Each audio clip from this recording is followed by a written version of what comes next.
What's going on, everyone? A little late, but we're here at last. So, gonna have the Sabres battling Boston on the road tonight. This is an important game. The Sabres have got to find a way to get points because the schedule's gonna toughen up quite a bit after this game. But an important one for the Sabres. An important one, honestly, also, if you look at Boston, they're trying to get some momentum back in their season. They had that great start, but they've cooled off a lot since then. And for the Sabres, they're trying to get off their overtime loss streak. They've lost the last two games and in overtime. It's Halloween night in Buffalo, for what that's worth. It's Halloween night in Boston, not in Buffalo. It's also the night before Halloween. But Halloween special, maybe? I don't know. How do you look at it? Trying to get everything set up and pulled together here, so give me a moment.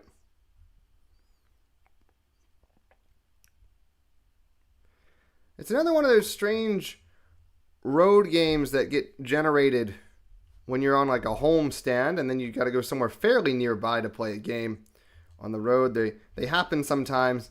Nobody enjoys them. They kind of take you out of your flow a little bit. But for the Sabres, it's very important they come out better in the first period than they came out in the first period against Columbus. So Boston's going to have to find a way in this game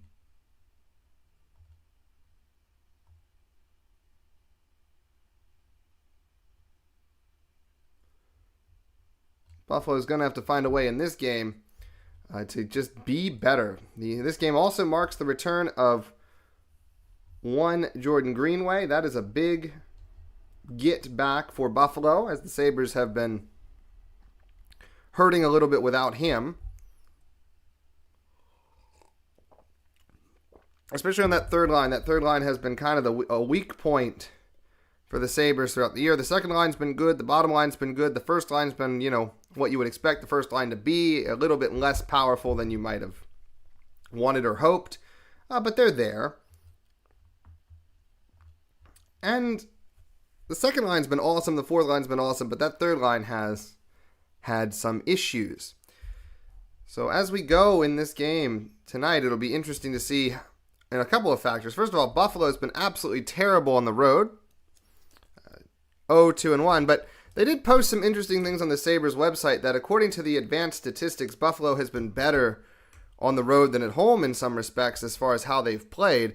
I don't necessarily buy into that. I think in some sports you look at the advanced metrics, and the advanced metrics can be very useful, but I think in a sport like hockey, where so much is just a play-by-play, case-by-case, you can see trends, but I don't know how much stock I put in those advanced metrics all the time.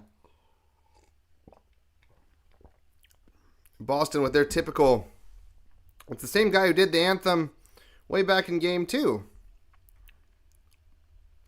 This guy must be like on call for their weeknight games. Or he might just do it all the time. Maybe he's a Boston institution and I just don't understand and am insulting half the fan base. I don't know.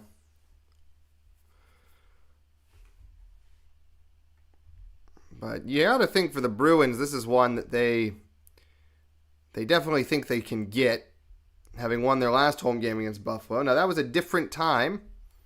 The Sabres back in the second game of the year were not the same Sabres that we're seeing potentially in this game tonight. But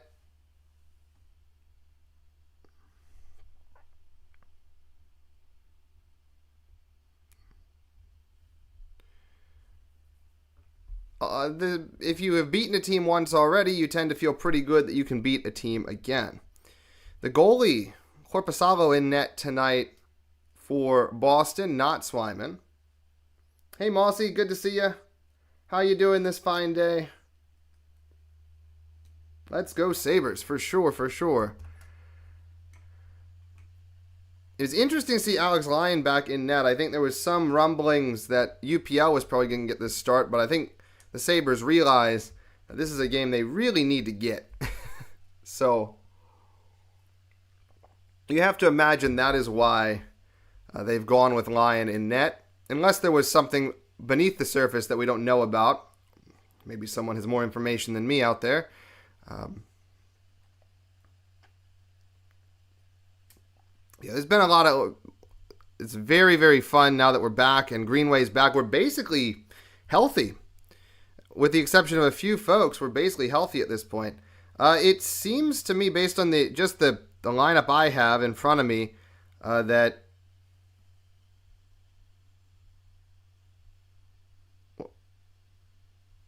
Krebs has been moved up to center the third line. They put Greenway out there on the fourth line with Dunn and Malenstein. That's what I have. But obviously that's wrong because Krebs is out there to start. So the lineup I have in front of me was wrong. So don't listen to me. I really should just check the Sabres website. We'll find out who he replaces as it goes here, but we're underway. 19:45 to go. Already started here as Dunn gets the puck. The first line, smart to put them out. They try to generate a little bit, but Boston is able to escape and get the puck up ice and down into the Sabres' end. Sabres, you want to see them start faster than they started the other night against Columbus. That slow start really is the major reason I feel that they lost that game. You can highlight individual mistakes all you want, but if you play the first period like they played the other night, it's going to be tough to win a lot of games. First line is out there now. Kulik comes in, has the puck, tries to flick it behind the net to Thompson. Couldn't do it, but Benson takes it away. They go out front.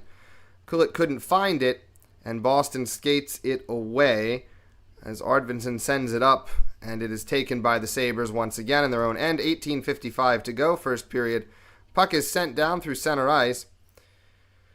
Boston tries to take possession. They lose possession a little bit. Down low in front, there's Thompson was putting the traffic on in front, but couldn't get it through. Byram shot from the point, save made by Korpisalo, and it is the first shot of the game. 18:38 to go. 0-0 is the score. MSG has some keys to the game. We'll see what they are here. Be aware of the third man. Traffic. Play fast and quick. I agree with that first one. That's what I've been saying a long time is watch for that guy coming in, because that has been the Achilles heel of the Sabres, is just letting guys come in and get their shot away. We play fast and quick always. You can put that at every game, and that's not really a key to the game. It's more like a requirement of any game. You got to play fast. Second line out there now, McLeod, Tuck. Power has it, takes a shot, trickles through. Tuck couldn't get it down. Now he takes a shot. It's saved by Korpisalo and off the post. Good looks there early from this second line as the Bruins try to work it out of the zone, and they do. Little chip in front is scooped away. The Bruins can't not. No, they do. They are able to keep it in. They work it down low. Geekie has it behind the net. Tries to throw it in front to Minton. Nothing going there. They dump it back in. Tuck able to work it out. That was pretty good. They had the trap and they got through. And they almost had a breakaway to McLeod, but just went off his stick. Not a lot of room there to feather that in. Sabres cycle a little bit, get it to Samuelson. Samuelson's shot is blocked. It goes behind the defender and to the back line where the Sabres retrieve it. Goes to the point. Shot comes in, and it is held. Third line is out there. That's the first Greenway sighting of the night as we get a stoppage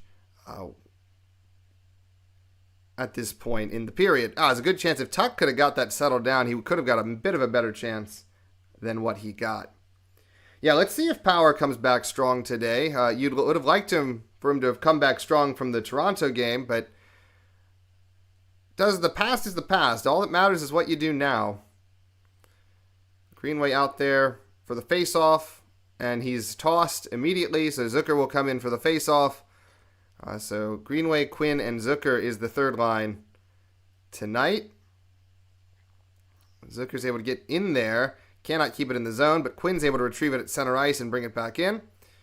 Quinn stops, and he's getting held up there. Puck goes down low to Zucker. Zucker tries to skate it away, and he makes his man miss on a nice turn, recovers the puck, and chips it along to Greenway, who takes a shove, but gets it to Quinn along the back wall, and Quinn sends it out of the zone.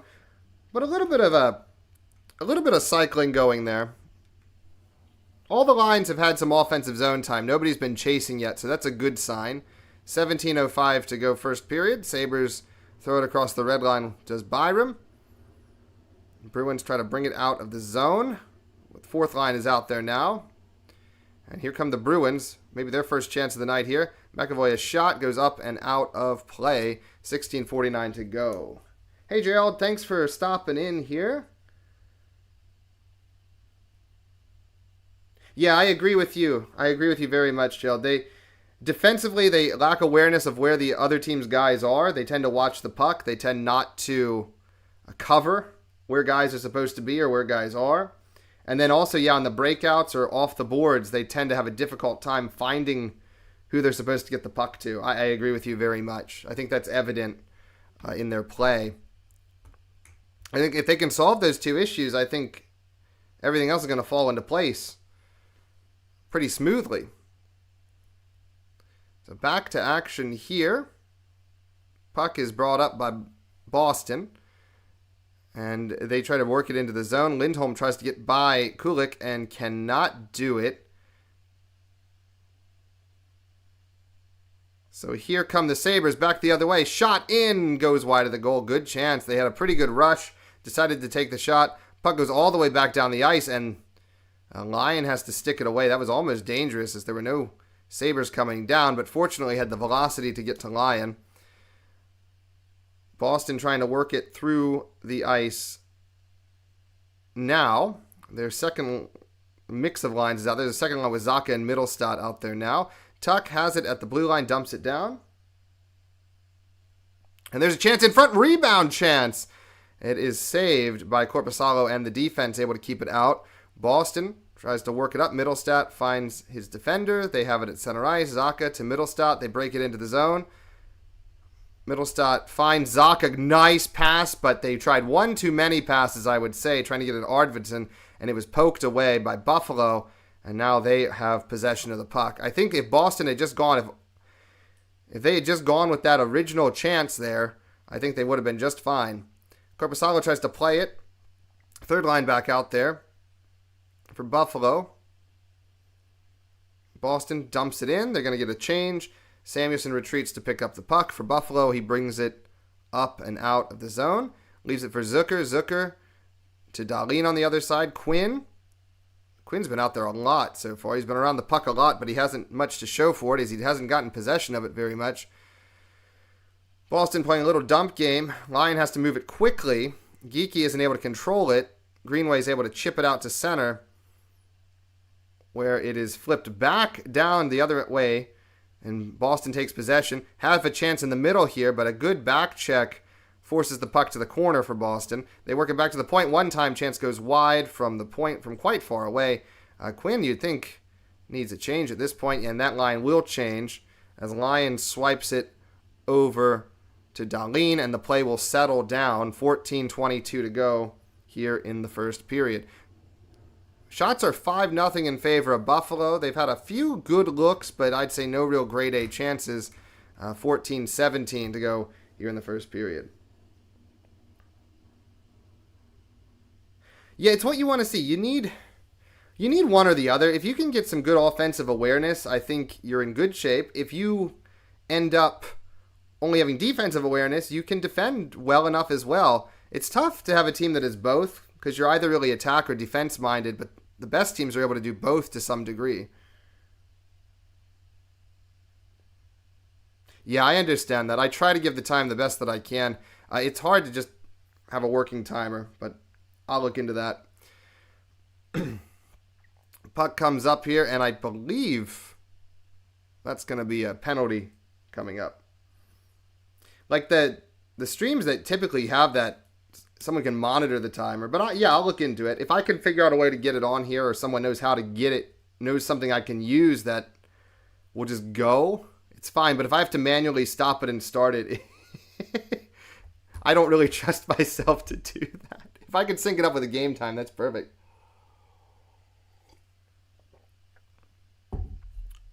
That's where I need the tech support. I need someone in the room with me just pressing the button every time there's a stoppage.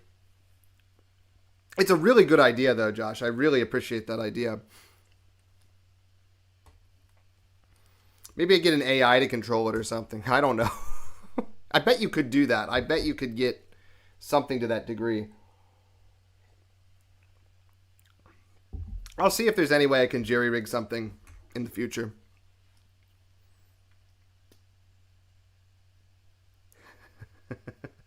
Yeah, it's probably out there already.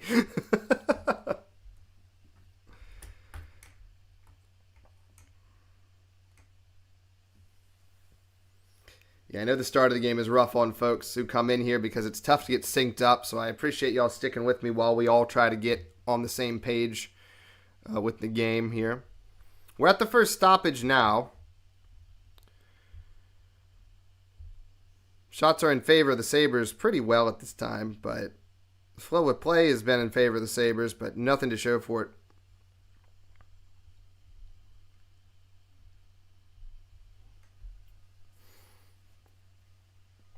You gotta capitalize your chances, but you also gotta just keep the play stable. If you're generating on the right, you just keep playing. You just keep going. But so far, no real mistakes. They haven't made any critical error that I can see so far, and that's one of the key points is don't mess up. Play your game, be patient, don't make mistakes, don't force anything, and give them an opportunity.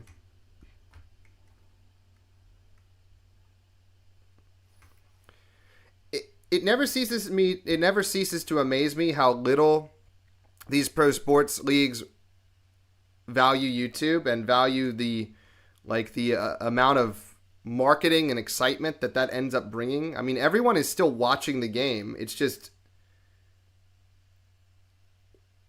the leagues you see doing that are the leagues that are trying to grow, like the minor leagues or the secondary leagues. But yeah, no, most of the sports leagues are super fun. The NFL is finally starting to realize YouTube can be a boon in terms of a lot of the streamers they've promoted and so on. But the NHL is a dinosaur when it comes to that sort of stuff. Boston is on the power play here. 1:40 to go on that. 13:27 to go here in the first period. Boston trying to work it around the zone. Back to the point. Shot comes in. It is deflected. And it goes back out. Boston recycles the puck. Down low. Pasternak is tied up by Timmins. Just took him down. And now there's a man wide open in front. They lost the puck, though. Fortunately, Geekie had a grade A opportunity, but he couldn't get the puck off his stick. That's not exactly what you want to see from your penalty kill, but fortunately it didn't result in anything. Timmins made a great play, but again, everyone was puck watching, and they forgot their responsibilities, and that's what led to a chance there by Geekie, but fortunately, he could not fire away. They're not going to... I'll be very surprised if they... Oh, wow. As Kesselring just hits Power in the body there, and they aren't able to get the puck out of the zone because I guess Power was asleep. Geekie picks the puck. It goes across one-time opportunity, but Pasternak couldn't hold it in the corner. And they work the puck around the zone yet again. In front. Bruin goes down. No calls forthcoming. Boston's had a lot of zone time, but they do not have a shot yet on this power play. And the puck is knocked out of the zone. 12:05 to go here in the first period. 13 seconds remain on the Boston power play. Shots are still 5-0 in favor of the Sabres. Boston resets. Arvidsson tries to bring it across the red line. They dump it in. They are stopped at the half wall. Puck is now taken away by Benson for Buffalo. Penalty is killed. Benson brings it across the red line. 11:42 to go first period. Benson brings it down low. And they're able to get a chance in front to Zucker. Rebound is held by Korpisalo. And that is where we get a stoppage with 11:36 to go here in the first period. Power to Dallas for... I wouldn't hate it, but I really don't think there's a world where they admit their mistake with Power. I think they're going to keep trying to play him. They like his skating ability. They like his, quote, offensive talent. So,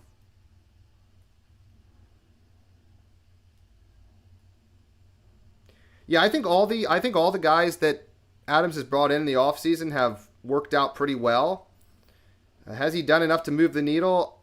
I talked about this a long, long time ago when I was just starting this channel, and I said the moves he made were made to kind of raise the floor a little bit, but not to raise the ceiling.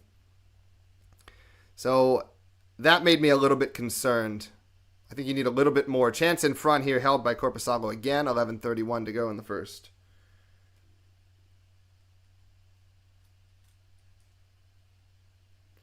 Yeah, I think generally Adams has done a good job of getting value back on some of these trades. I think the mistake with Norris was he was too optimistic that he could play. I think if you were going to trade for Norris, you have to find another higher end center to get in some capacity in the offseason. You need to cover that move because Norris is going to get hurt. But they like the chance. If he doesn't get hurt, it's going to be good. But you never want to say that when you're making a trade. Back to action here. Thompson taken down in the corner after a shot. He's getting beat on a little bit. 11:20 to go as Boston dumps it into the Sabres' end. Dahlin picks it up behind the net. Shots are 7-0 in favor of Buffalo. They've certainly got the start fast check out of the way. The only thing they haven't done is score a goal. They have also killed a penalty. They played pretty well. All the lines have done their job so far. Nothing really to complain about. Maybe one defensive lapse here or there. Dahlin, a shot fluttering to the front of the net. Rebound is there, but nobody can pick it up. Boston tries to work it out of the zone. Can't quite do it as it goes back down into the Boston end where they will recover and recycle. 10:39 to go first period. Lions switches it around to, I believe that's Kesselring. Byram throws it up ice. And it is played on the other side by Korpisalo. Korpisalo loses it. So kind of end-to-end just throwing the puck down here. And now Geekie is in. Geekie with a good chance in front. Save is made by Lyon. He's able to hold it off the line. First chance of the night for Boston is a pretty threatening one. But Lyon stands tall. Credit to him making that save after not seeing a shot for nearly 10 minutes.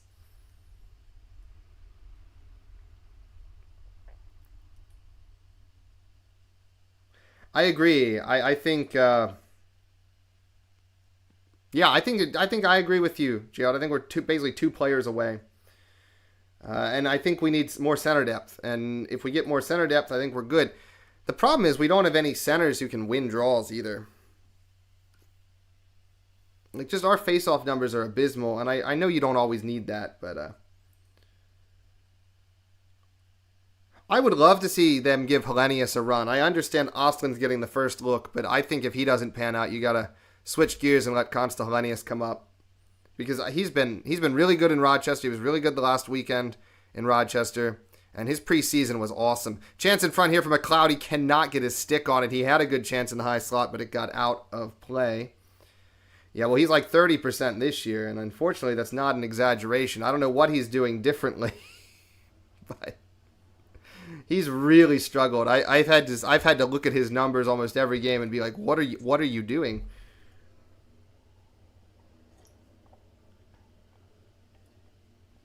Hellenius is way more willing to throw himself around, just from what I could see in the preseason. Ostland just gets locked out of the game far too often.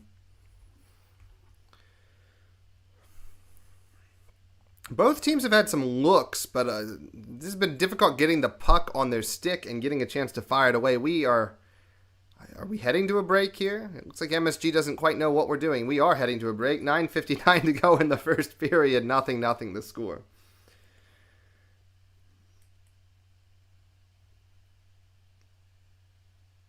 Yeah, I don't know. Maybe McLeod's changed his face-off technique. Maybe there's something on film where people are just like, oh, you can beat him this way on the face-off, and he hasn't adjusted yet.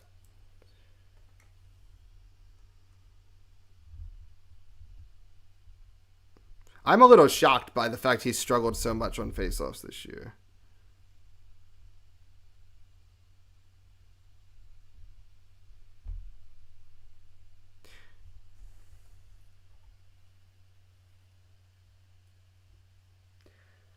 Yeah, I mean, if we're gonna be patient with him and he can figure out how to play bigger than his size, then yeah, he has everything you would want.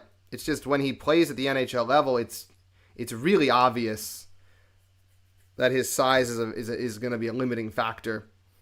You have to find a way to play above it. Some players can, some players can't. Some players never figure that out, unfortunately. Hopefully he will figure it out. Yeah, I just put up the McLeod faceoff number. He's 38.8% on faceoffs this year. So I mean, his other contributions have been fine. He's been good on the penalty kill. He's found some offense, but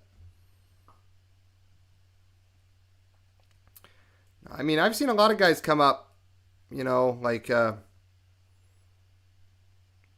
watching the Hershey Bears at the end of the 2000s and the early 2010s. They had a lot of really good, small, very talented forwards, but when they went up to the NHL, it was just they'd get thrown around, and almost none of them learned how to play at an NHL level, despite their size. So, like that whole forward class, those were very good AHL teams, but almost all of the guys never had an NHL career just because they were too small. Yeah, Benson is a good player to model yourself after, as far as being small, but being a bit of a tiger anyway up at the NHL level. Back to action here, 9:44 to go in the first period. Arvidsson picks it up. Timmins has it for Buffalo in their own end. Thompson smacks it out to center ice, and the Sabres will recover the puck there. Thompson brings it across the red line. He bangs it off Bruin and has to retreat with the puck to the other side of the red line, and now he heads back into his own end and plays it off to Samuelsson. Sabres are going to try a new angle of attack here. Played up to Thompson. Thompson dumps it in. On the other side is Dahlin, who I believe is pinching. Thompson, chance in front, jabs away at it a couple times, but ultimately it's held by Korpisalo. Kind of not really a threatening rush, but Thompson was able to get some chances off of it. Pretty much.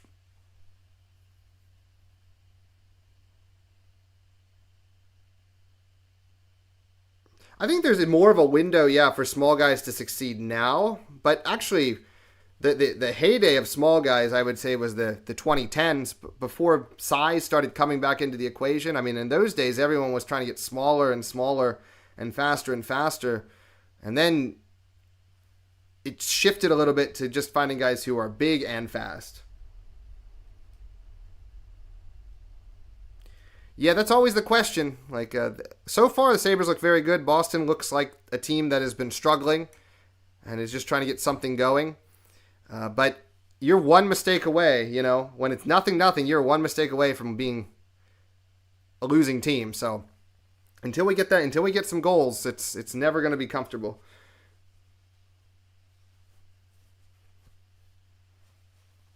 There's always small guys who can succeed, but you have to have some other special aspects, like extreme speed or just there's going to be a penalty on Dahlin. I would say maybe Middlestat went down easily, but Dahlin did kind of just trample him. So going to be another power play coming for Boston here. Well, that's not good. That replay doesn't really help us. You showed after the contact. Yeah, I mean, he does kind of trip him. Like, I don't really have a big issue. It wasn't on Middlestat anyway. It was on Konstantinov, but tough penalty to take there. You don't want to be having to kill penalties when you have the flow of play in your favor. Sabres have had a lot of trouble staying out of the box this year. I believe it's 11.9 penalty minutes per game, which it's in the 20s as far as the ranking. And the Bruins did get a good look on their first one. They just weren't able to find the puck. Was Geeky. He had a really nice look right on line in a good scoring position, and he just didn't get the puck on the net because he couldn't find it with his stick. Boston has it in the zone. Shot comes in on line. Rebound in front, and he somehow sticked it away from the goal. It got past him, but he was able to find it with the paddle and stick it to safety. 8:07 to go first period. 1:30 to go on the power play as Boston brings it up. A little bit of a forecheck disrupts the breakout for Boston.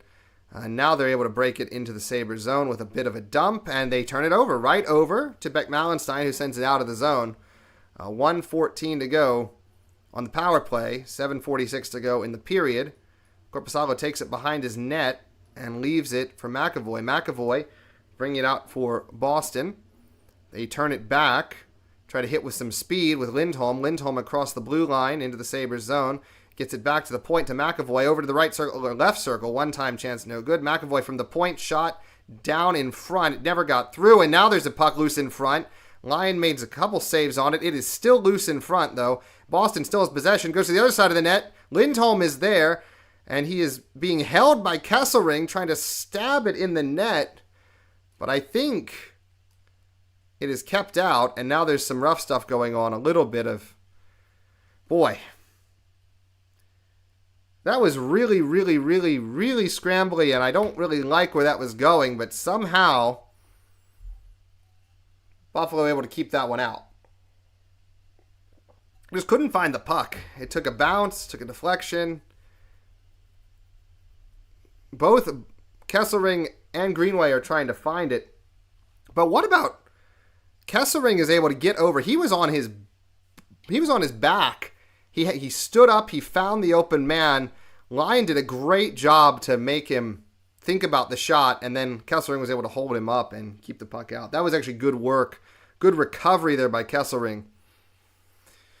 Back to action. 7 minutes to play in the period. 23 seconds on the power play as Boston breaks it into the zone. Down low, good chance. I think that hit the post. No, they're going to say that's a goal. So Boston connects on the power play. And despite being outshot 11-3, the Bruins have a 1-0 lead. Can't do that.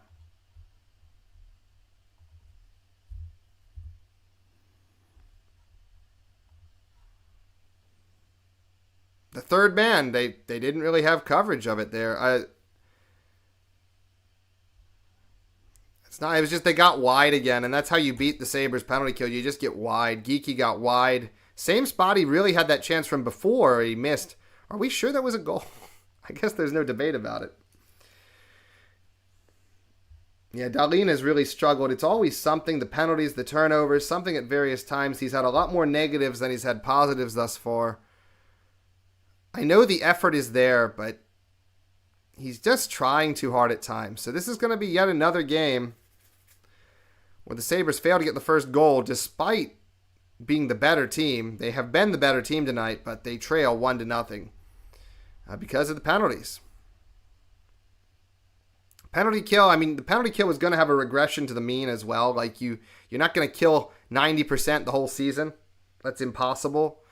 So there was always going to be regression. Let's be honest. I think this has the potential to be a very good penalty kill, a top 10 unit, but they're not the number one penalty kill unit in the league. So the regression was coming. You just can't take as many penalties as they have taken and expect to keep the puck out of your net consistently. So Boston in front 1-0, 6 minutes even to go in the first as Boston brings it into the zone. They take a shot behind the net. Dahlin picks it up.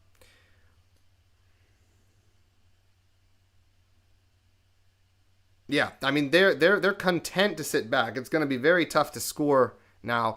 But if you're the Sabres, you just gotta keep going. If you get frustrated, then that system wins. As long as you don't get frustrated, as long as you keep trying to make smart plays, you're going to be fine. Krebs here takes a shot, rebound. Dunn had a good chance, but he couldn't get a stick on it. When you're up against a team that's playing a trap, you just got to be patient. And not get frustrated, because if you get frustrated, you're not going to get any chances.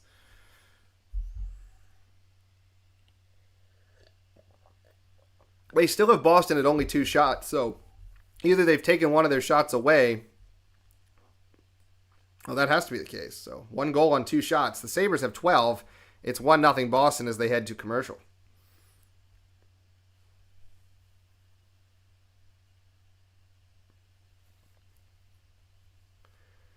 Mossy, if you're looking for a good hit, I don't think we're watching the right team. Certainly not till some of these guys get up to strength. I think Kesselring and Greenway will provide that, but they are still not full strength. There was always going to be a little bit of time. And the hope was that you could get them in during these games against kind of, quote, lesser teams and go to work, but that hasn't been the case because they haven't played well enough around them.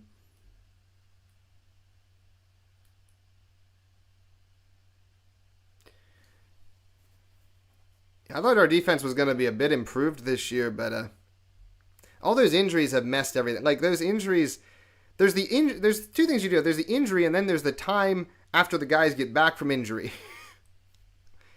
You're still not going to operate at full strength right away, especially when it was a preseason injury. I think they're going to grow into it, but it's almost like we're starting the season again in a lot of respects.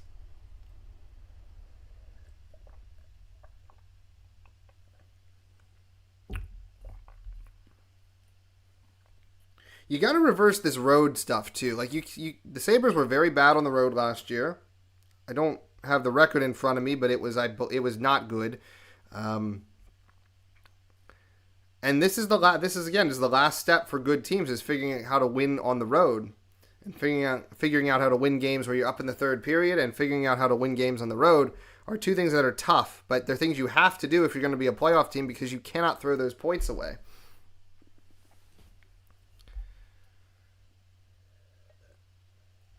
And the longer the Sabres are winless on the road stuff continues, the more of a mental hurdle it's going to be that they're going to have to overcome.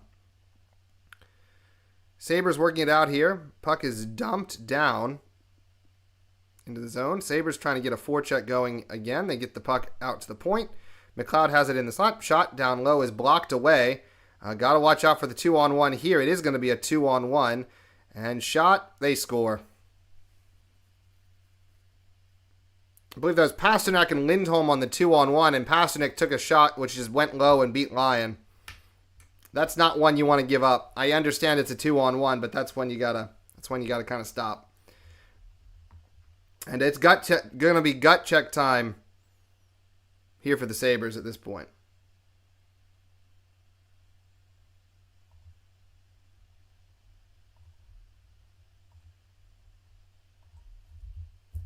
Two nothing Boston.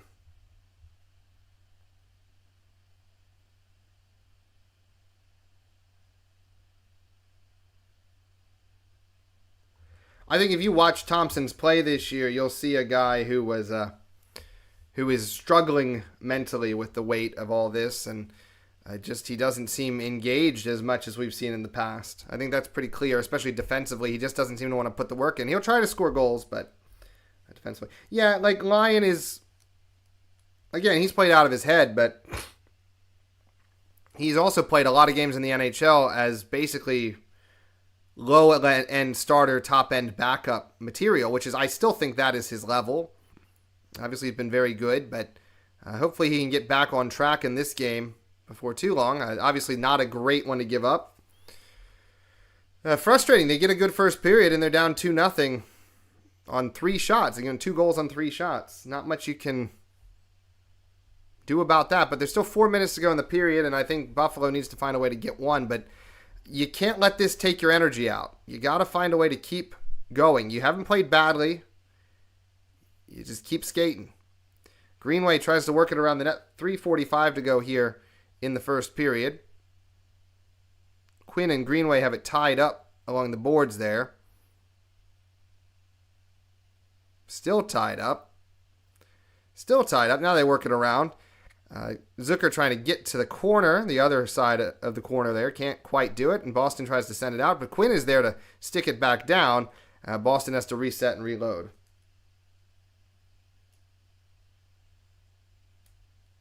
Yeah, certainly to start this year, our best players have not been our best players. Our stars have not been our stars.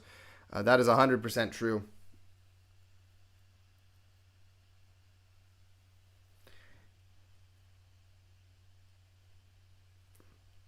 Yeah, well, Tuck is obviously going to have to make some business decisions this year as far as his body, but he is still working on the penalty kill, and he's still generating stuff in front. Tuck has played at an acceptable level for me, but the other guys have really struggled. Again, I don't think Dahlin is an effort problem.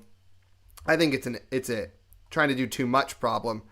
And, obviously you don't want to bring it up, but what happened in the offseason with Dahlin and his family and all that, that has to have some lingering mental effects. Like, he didn't have a normal offseason. It probably takes time to get going in the regular season. I know he would never blame that for his play, but you have to think there might be some connection with that. I think he'll be fine. I think he will work out of it. He just is a little bit fighting it right now. Thompson, I think there's not a lot there. So, right now, he just isn't engaged, and Powers really struggled. So, that's where our stars are at the moment. Boston finally generating some good chances as the legs seem to be going away a little bit from Buffalo, as they're Bruins are able to get their first sustained zone time without the power play, with 2:26 to go here in the first. Kind of tying it up there in the corner. Samuelson battling really hard. Dahlin is just cross-checking that guy like nobody's business. And now he has him tied up. They cannot win the puck battle. Krebs finally gets it loose, and he just has to turn it back the other side. I think that hit Samuelson, and he's finally able to get it up ice. And there's a penalty coming up on Boston. So Buffalo will get what seems to be a very big power play here to end this period. 1:58 to go in the first, so they will have the full end of the period on the power play.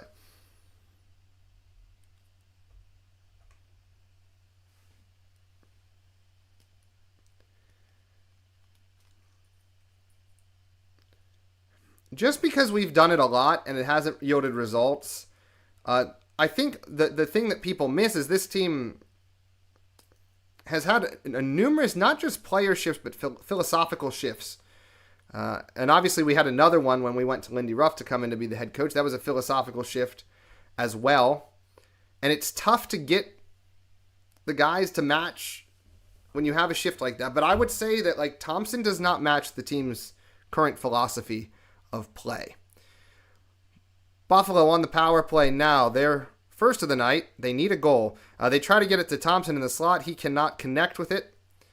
And Sabres are back out of the zone. They try to work it up. They hold for a second. They leave for Benson. Benson leaves for Thompson, who's going to hit the blue line with speed. McLeod tries to send it across. It goes up into the sky and back down. That's an interesting method of trying to set up in your offensive zone, but it didn't work. So 1:27 to go on the power play, 1:22 to go in the period.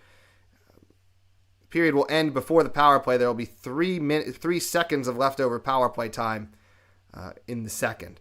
Benson dumps it down low, trying to set up a bit of a forecheck, but they cannot handle the puck. It goes right back out of the zone. And Lyon has to pick it up. Power from behind the net. Brings it out. Looks around. Tries to find somebody. He just ends up dropping it to his man. And then Thompson sticks it along. Kulik was back to Quinn. And then Quinn lost it. And it got cleared again. It's been a terrible power play so far. I have not gotten any set up in the zone. They just cannot establish puck possession in the offensive end right now. They're trying to dump it and chase it. There they got a little bit of a window with Byram. Now back to the point to Quinn. Quinn walks to the center of the ice. He has it again at the point. Back to the circle. From the circle, looking, shooting, rebound in front. Nobody can get it back redirected on net, and the puck is cleared. 15 seconds to go on the power play. As Buffalo brings it in one more time. And Boston clears it one more time, and that'll end the first period. Buffalo outshoots Boston 13-5, but they are down on the scoreboard 2-0 as we will head to the first intermission.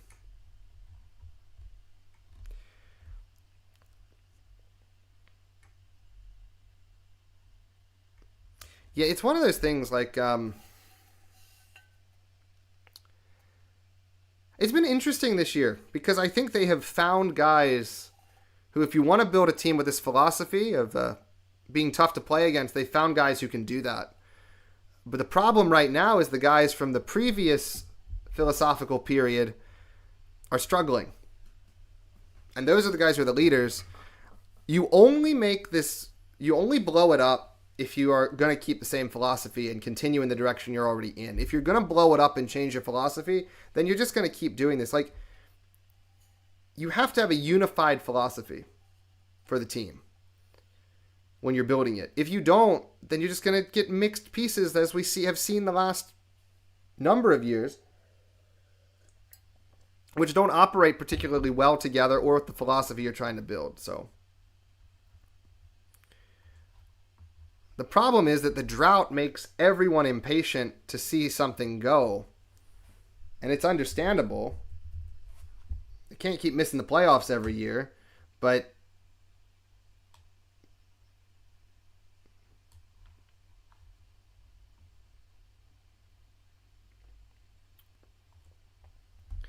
Yeah, like if you don't have the horses, you don't have the horses, and it sucks to have to break it up again if that's what you have to do. But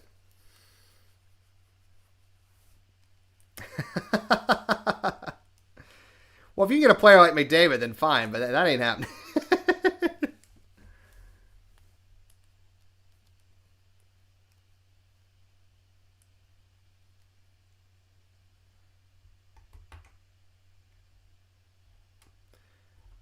Going back to you, Mossy, I hope we can get Dahlin's first of the year. Probably it won't be on this power play unless he can warp himself to the goal in the first 3 seconds there of the second. But maybe if Dahlin gets a goal, it'll get him going a little bit, you would think. You would hope.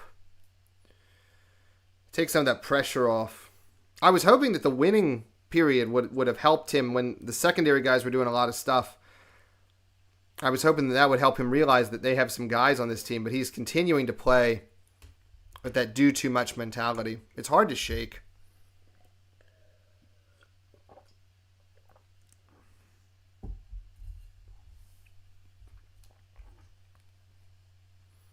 So let's take a look at some of the stuff here. First period.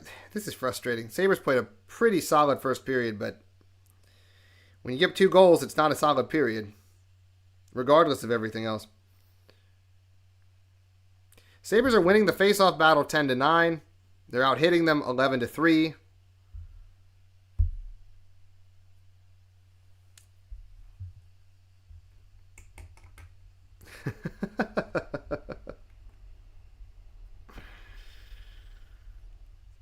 It's the hope that kills you, right?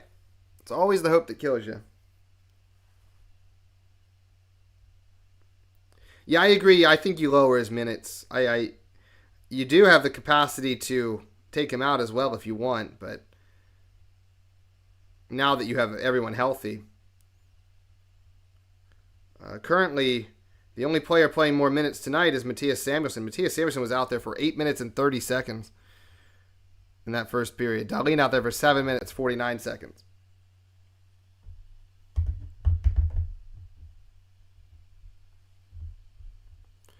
But I think it's tough to bench the captain because they have made him the captain, and I think it's just difficult to bench your captain for like playing unsettled. But those are the choices you have to make, maybe sometimes. I don't know.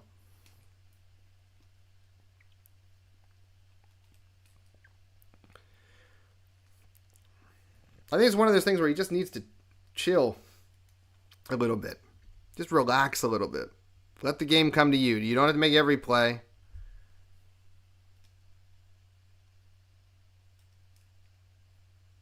Yeah, that would have been a nice one, right? As long as he wouldn't mind coming in at the end of his career and kind of playing like that. A lot of the teams that are building have done that.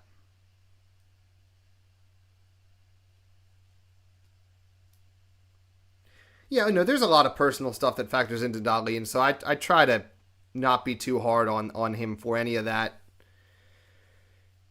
There's a human aspect to the game as well here, and hopefully as the year goes on, it gets better for him, but I can't imagine it's not a tough situation. And not everyone can separate the two. Not everyone can put a partition between their game and their personal life. It's tough, but and you know, he's still young. Like, he's a young guy. They're all young as well. So it is what it is as far as that. But I do think a message at some point needs to be sent. But again, tonight I don't think is where you send the message. I don't think they have played that badly. It's just they gave up a power play goal and then they gave up a goal on a 2-on-1. Like, that's stuff that happens. You got to figure out a way to overcome it in the next 2 periods. It starts with just getting 1 goal. Keep playing the way you've played. Just get a goal. That's all. Not like that. Like, that's so easy.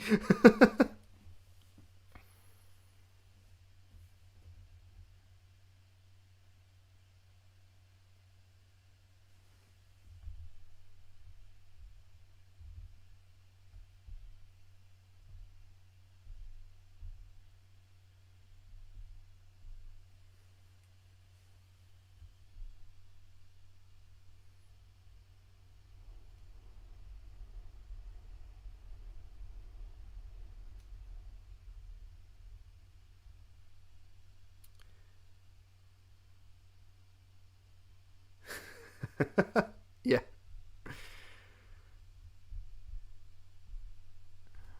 There's a lot of philosophical stuff you can say. Maybe the team is just lacks, maybe, and it probably does come from ownership. The team just lacks a kind of killer instinct about it. There's a softness in this organization. Some of it is down to who they got to play a certain philosophy before, and they're trying to change that. But the problem is, if something sets in for too long, it becomes part of the culture. So if softness becomes part of the culture, then it's very tough to get out.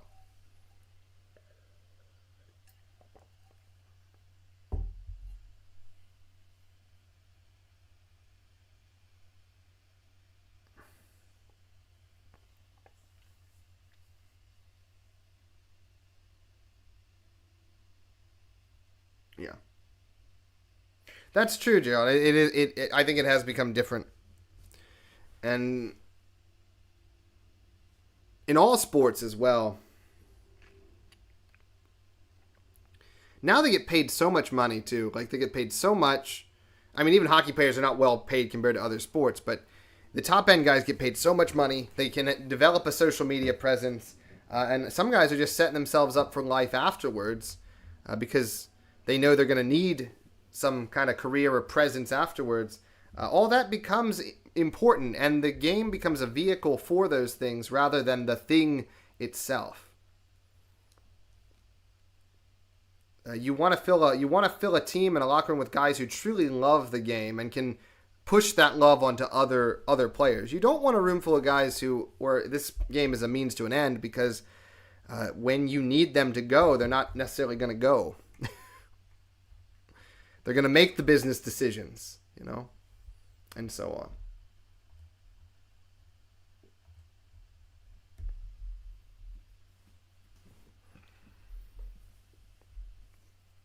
But I think it's quite hard to find those guys anymore. Now you can only probably get a handful of them on your team at a time. But your leadership core has to be like that, I think. Still. But when you do get guys like that, they're often very unpopular in the locker room, and it's difficult to make them a captain.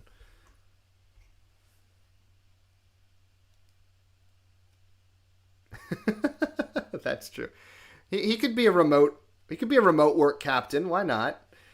Just put a laptop onto some skates and have him do like robot or drone controlled stuff. We're getting to that point as well. Hey, local, thank you for joining today. They need a physical 20 minutes to follow their fast start. Yeah, I agree. They just got to put the boots on again. It's always the same philosophy when you're in a bad spot is you just put the boots on, you go to work, you play physical, you make it happen. You don't sweat it. You don't panic. Just because you gave up 2 goals, it doesn't mean you didn't play great. It just, you didn't score and they scored. I think this next period is going to be very telling of this team's mental state. If they go into a shell, if they back off, if they go cold, I think we're going to learn a lot about this team in the next 20 minutes, honestly. If they come out and keep playing well, and they bring it even more than they have brought it, we'll also learn a lot about this team in a good way. So hopefully that's what we get. I like how they have Buffalo listed as 0 for 0 on the power play, even though there's only 3 seconds left in this power play. Like, they're 0 for 1. Don't sugarcoat it.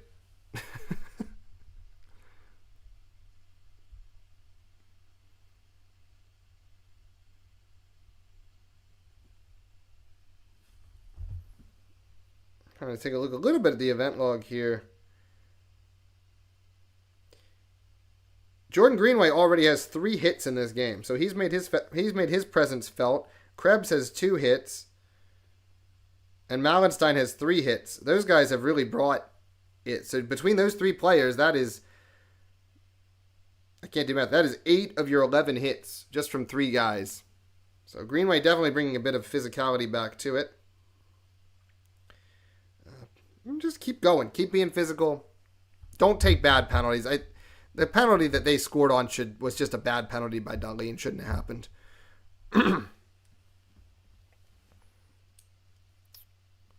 Getting closer to the return here.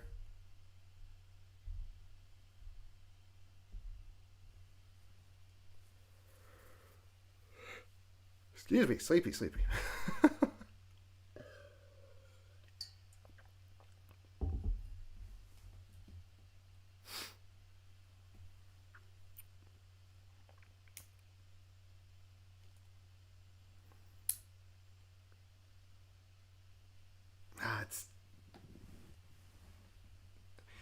I talked about it before. This is not really a situation where you can really lose this game because you've had the 2 overtime losses.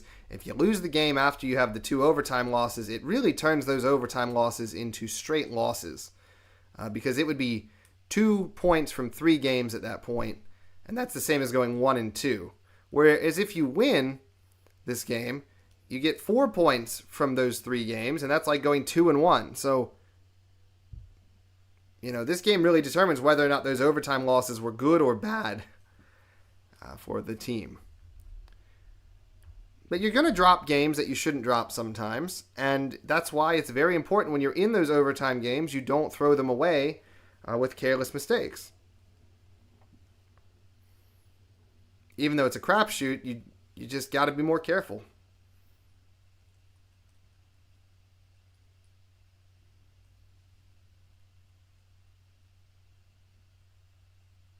Yeah, they don't just give that particular one out.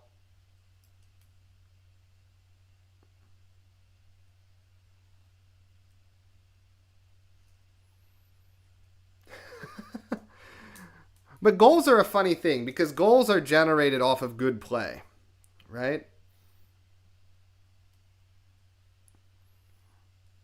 Goals are generated off of consistent pressure. Power plays are generated off of consistent pressure. So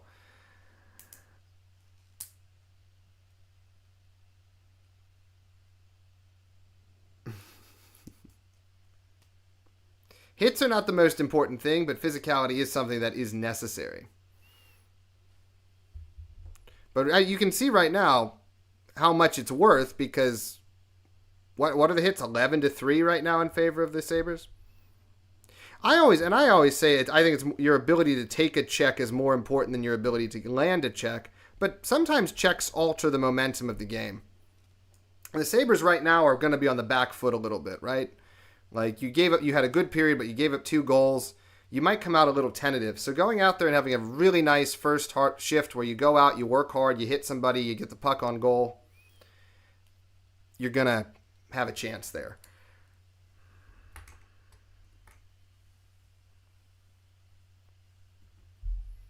Thanks for stopping by, Jay, by the way. Thank you very much. Good to see you. Such as I can see you.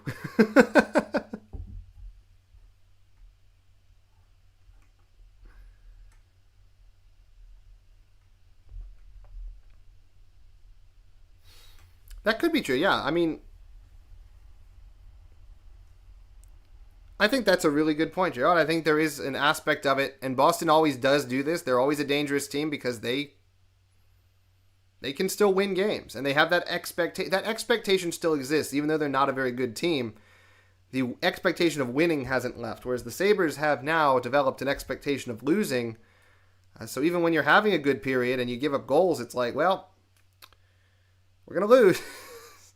And that bleeds into everything. There's a reason why the Cleveland Browns have struggled so much. Not just bad management, but that is the culture of the Cleveland Browns.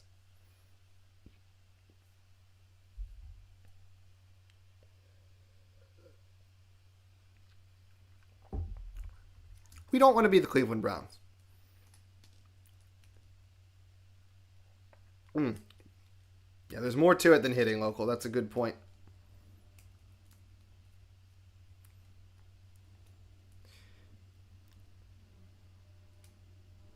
It's also taking checks. It's protecting the puck when you're in that scrum on the boards and somebody wants to throw their body in there. You protect the puck and you get it out. You draw that extra man in, you take that extra check, and then the rest of the ice is open if you can hold possession. if we were to go back and look at that first period, I would say where the Sabres struggled is they were getting presence in the offensive zone. They weren't getting high-level chances, and they weren't really winning the puck battles so much. They weren't winning them cleanly enough where they could generate chances off of them. They have to do a little bit better on the puck battles as well, I would say. If there was one area I could say they have to improve that definitively, it would be that.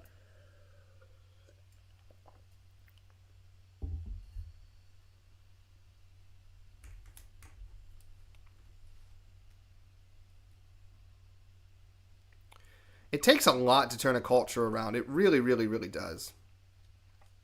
But it can be done, and it can go good and it can go bad. Like, the Detroit Lions were able to turn it around, right? But it took what it took for the Detroit Lions to turn it around is it took them to commit to a coach and commit to a style. And even though it was really bad for a few years, because they committed to it and because they got the guys in who could fit that style of play, they could build it into something.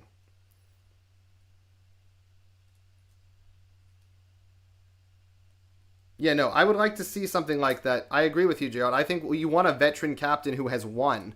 I think that's what these guys need. They need someone to teach them how to win. At this point, it's just people who don't know how to win leading around people who don't know how to win.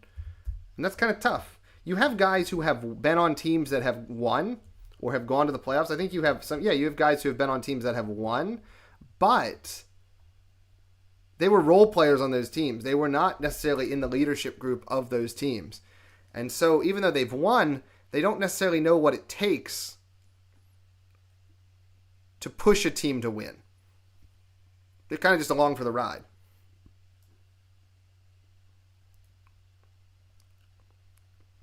Second period is underway here, 19:40 to go. Sabres bring it out. Thompson across the red line into the Boston zone, throws it back to the point. Samuelsson tries to work it around. Kulich is there at the circle, backhands it to Samuelsson. A chance in front to Benson, but it never got through to him. It got blocked off. And Thompson tries to pinch, but the puck works its way out to Power. Power gets stripped of the puck because he was hooked. So they're going to call a penalty on Boston. I don't know about that, but Pasternak's going to go to the box, and Buffalo will have another power play in short order. Yeah, guys at the end of the career, unless they're just looking for a paycheck, are not really going to come to a team that's not going to win. They ideally want a place where they can have one more run. So Buffalo's in a tough spot in that regard. Unless you're going to get a guy who has won, who has hit some kind of like career misfortune and desperately needs a place to play, that's about the only guy you could get in here as a last resort sort of player.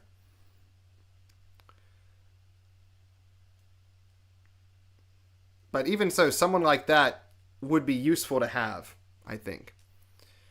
Kulich, and they get it back to the point. They actually win the draw on the power play here.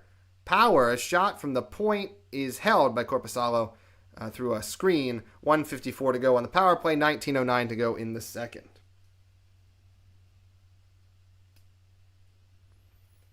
It's a type of game where the longer the Sabres are going to go without that first goal, I think the more the chances dim. They need that first goal to really get going.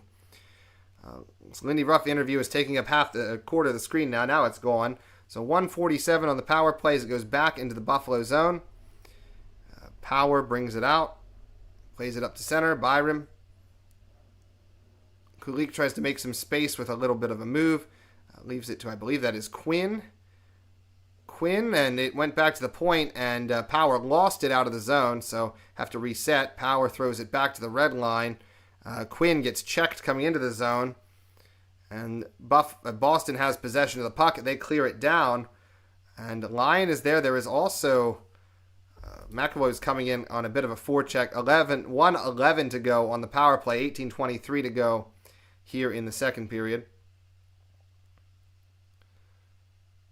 Thompson brings it across the blue line. And they have a shot here. Doan a chance. It's blocked. And Dahlin able to help Quinn get control of the puck at center ice. Sabres have got to start establishing themselves in the zone here on the power play, or it's not going to go anywhere. Turnover in front, rebound in front.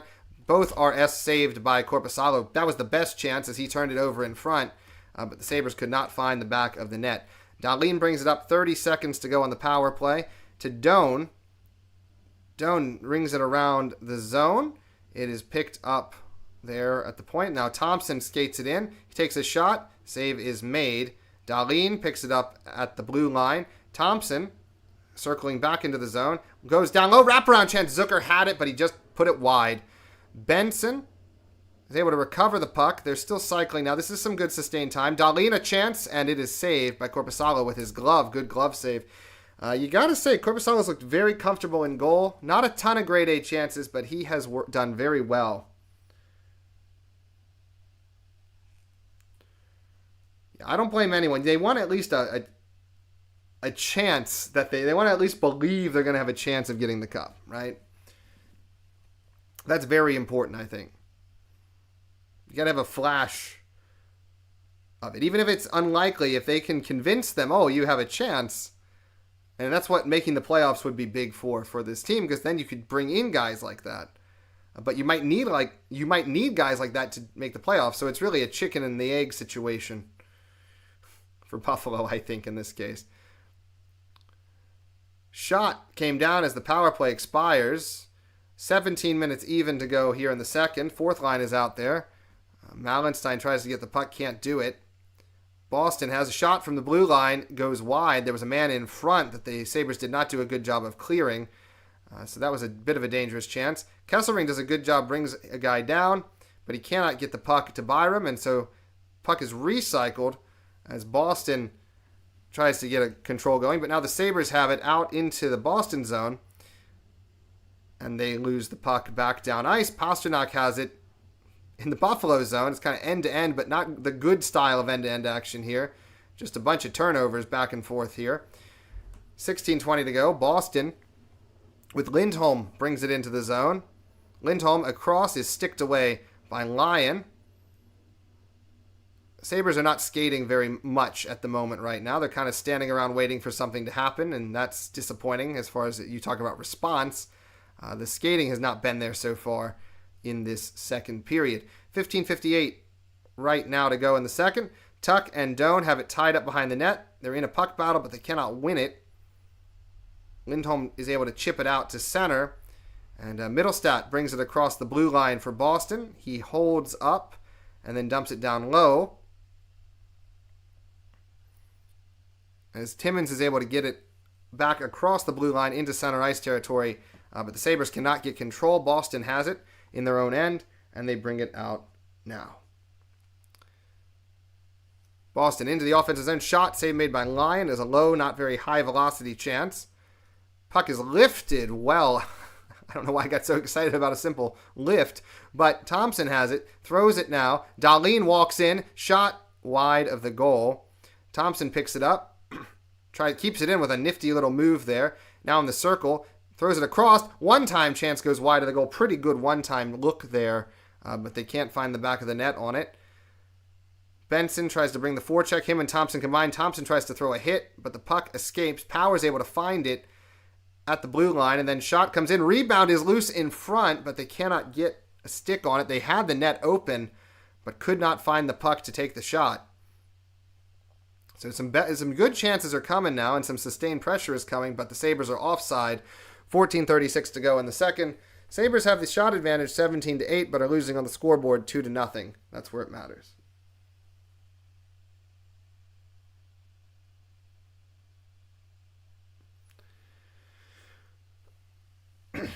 Power play does not look good. They had that stretch there for a couple games where they looked okay, but kind of,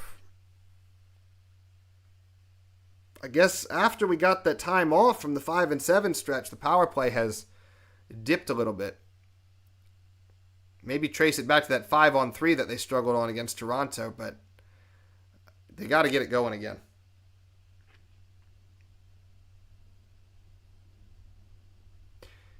Yeah, that could be a legitimate thing too, as the team just doesn't have enough chemistry. They don't genuinely like to play with each other or like to be around each other. I think As time passes, that's a reality, though. Pass across cannot be brought down by Krebs. It was a dangerous pass, but Krebs couldn't find it. I do like the looks the Sabres have generated to start this period. They look like they're chances that have the potential to be goals, but right now they're just not finding the back of the net. So puck is hit in by Kesselring behind the net. In front chance, nobody there. It goes all the way out of the zone. 13:42 to go in the second. Sabres just look like they're a step away, one play away, one pass, one shot, one rebound away from getting a goal. But, it's something you see sometimes. Some nights you're just missing it a little bit. Maybe they're gripping it a little too much. Maybe they're pressing a little bit. But the result is not what it needs to be right now. Even if the play is not that bad, the result is not there. Turnover in front here for Boston. They're putting the pressure on. Work it back to Lindholm at the point. He's looking for a pathway through. Pasternak back down. Behind the net now for Boston. Lindholm working it back to the point. To the other Lindholm from the point. They try to get a one-time chance to Lindholm in the circle, and it is escorted out by Buffalo. There's a little hit in front. There's a pretty sizable hit. Actually, Greenway lays a man out, and he does not look very good.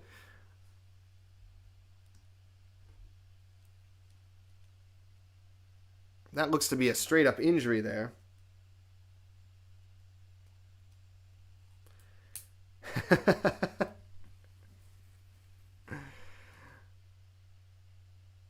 That's kind of you could probably, I don't know if he touched the puck or not. His head's not up. He's not looking. Lindholm is not looking. I think it hits his stick and then Greenway hits him, so I think it's not interference, but Lindholm was down on that one. Looks like a fine hit. Lindholm just has to be aware of who's around him on the ice, and he was not there. Yeah, there's no culture. I agree with both of you guys, Local and Gerald. It does not seem like there's a culture on this team. Again, it looks like a collection of players. And unless you build that internal culture, it's going to continue to look like that because guys won't want to play for each other.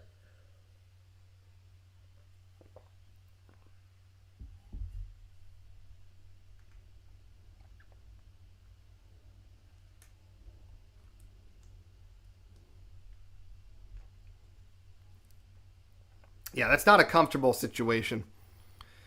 But Lindholm just didn't see him. Like, you got to be aware. And that's one thing that having a guy like Greenway helps you with is that starts happening. Guys are going to have to be aware. Oh, okay, number 12's out there. We gotta look around. They're going to start seeing ghosts, and it's going to lead to turnovers and mistakes. So just having Greenway out there is a big advantage for the Sabres.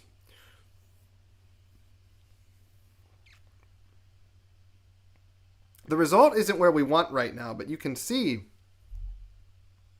there are aspects of this team which are fine. It's just right now they just can't get a goal. They need a goal.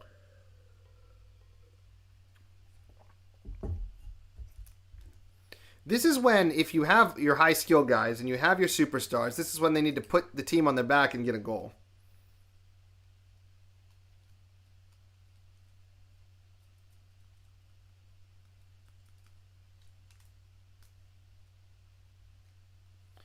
Yeah, that's the thing a lot of the best NFL teams do. They have groups that gather together. Even if the whole team is not together, different groups of the team gather together. I remember in the 2010s, the Packers would do this. The Packers offensive line would do the same thing. They'd all get together. They'd play Catan. They'd do something like that. And those are usually great groups when the guys band together like that and are, having fun together. It makes a big difference on the ice.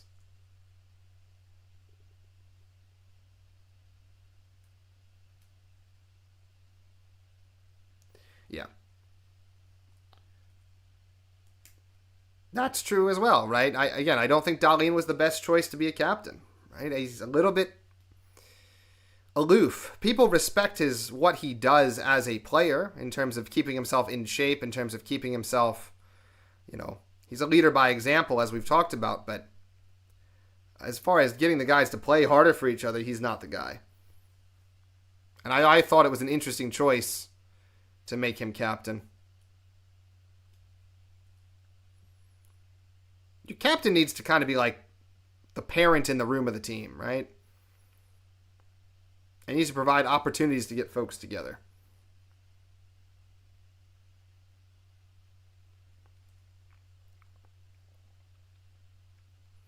And the thing is, it needs to be coming from the self. It can't be just like the coach says we have to do. No. It has to come from within. The player has to be a natural leader. Hopefully, someone on the roster is that and will develop into that in the future.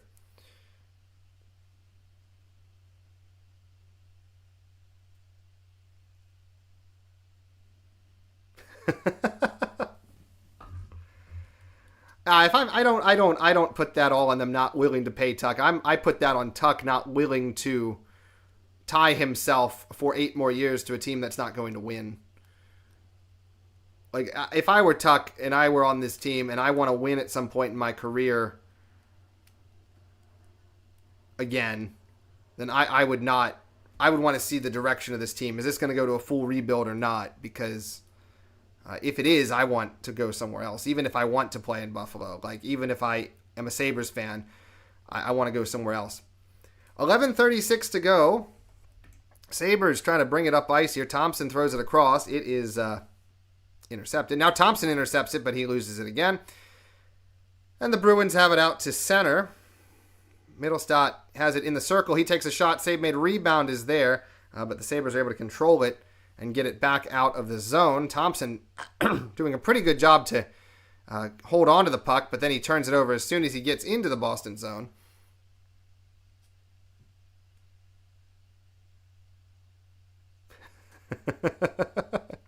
Make a trade for an adult. I agree. Buffalo, let's go. Come on. Puck is tied up. I always say that because it's always tied up because we can never get the puck through anywhere cleanly. And there's an interception. Dahlin takes it away at center ice, brings it into the zone, leaves it. Quick shot from Quinn, goes up and into the glass, and it's still in play, but out of the zone. Sabres try to get possession of the puck at center ice. They throw it down low. Korpisalo out of the net as Zucker is charging. He's able to get it safely away to the Bruins, and they're able to get it across the red line. Sabres take possession. About 10 minutes to go in this second period, so about halfway through the game. Boston still in front 2-0 as the puck is intercepted again by the Sabres at center ice. Puck is left there, shot in the chance in the circle, walks in, does Quinn. Nobody can get a stick on it, and so that's all for nothing. But a pretty good job by Krebs to engage and keep the puck in the zone for a half second, and it goes to Byram in the Buffalo zone. Byram to Kesselring. Kesselring loses it, gets it back, sends it to Byram. Changes came there as the Sabres with Greenway try to lug it into the zone. They throw it down low. Mallenstein picking it up. And he's able to get away from his defender cleanly. Throws it back to the point. Timmins a quick shot from the point. Rebound chance behind the net. Mallenstein has it. Wrong team. Timmins with a shot. It goes off Korpisalo. Puck is still in possession. Mittelstadt, a chance in front, is deflected. Dunn is taken down. Greenway says someone was holding his stick or he couldn't get a chance off. No call was forthcoming. Pretty good shift there, though, by the Sabres. The first shift, you can really say they have kind of dominated the flow in a while. Doan with a chance with behind the net as he went for the wraparound. The combination of the second and fourth line is out there right now. Dunn has not been able to make a change, but Doan is out there. And now Boston with a chance from the high slot, saved by Lyon. And that'll lead us to a break. 8:50 to go in the second. Boston in front 2-0. Shots are 19-10 in favor of the Sabres.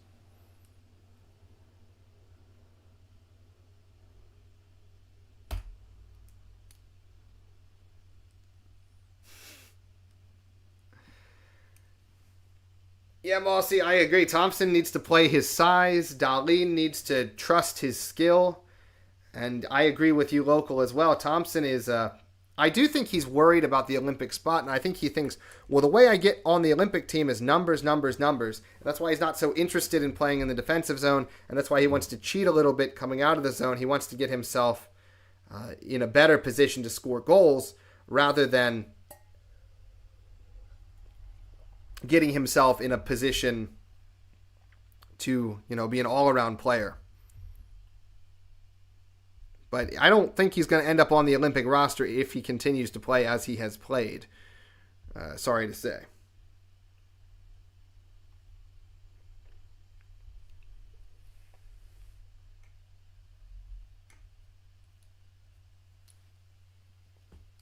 Yeah, I think it could be a case the players have a hard time relating to Ruff. I think that's a good point there, Gerald.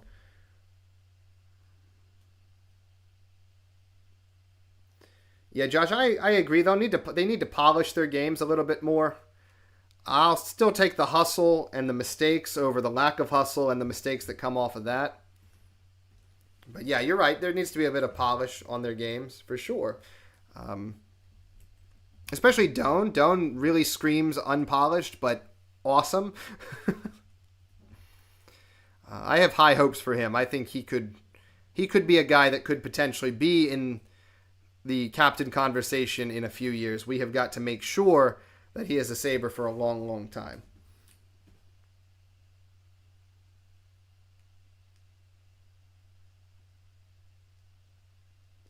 Yeah, I agree. Like after 3 games, we were talking about the blow up that potentially needs to come. It got delayed because we had a bit of a run, but I think the kids and the third liners and the bottom line guys, the non-stars, the secondary players, they have been awesome. They're the reason that we got back into this season. Kind of, it hasn't been the top guys. You can say, yeah, Thompson had a 2-goal game, which was really, really good. But it was the top guys who pulled this. It was the secondary guys who pulled this season from the brink. There's a turnover. Thompson's actually going to have to do something in front. He takes out his man, and he did a good job to recover there. The Sabres nearly put themselves in a pickle, but they were able to get out of it without allowing a solid chance. 8:16 to go. It does not feel too good right now. Buffalo has not kept the pedal down after going down 2-0 despite the better play. This has been a much more even period. And at times, Boston has been able to set themselves up and generate chances.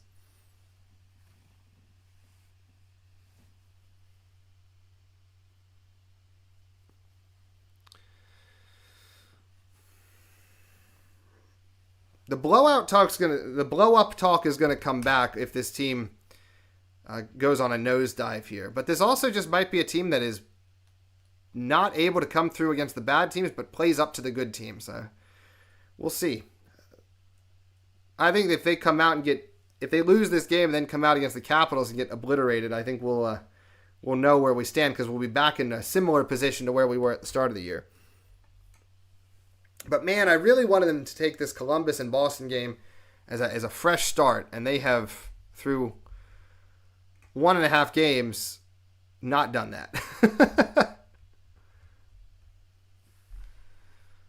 Korpisalo behind the net. Puck is being brought out to center here for Boston. They walk it in a little bit. They try to walk it around the net. They cycle the whole way around. Back to the point. Shot goes wide.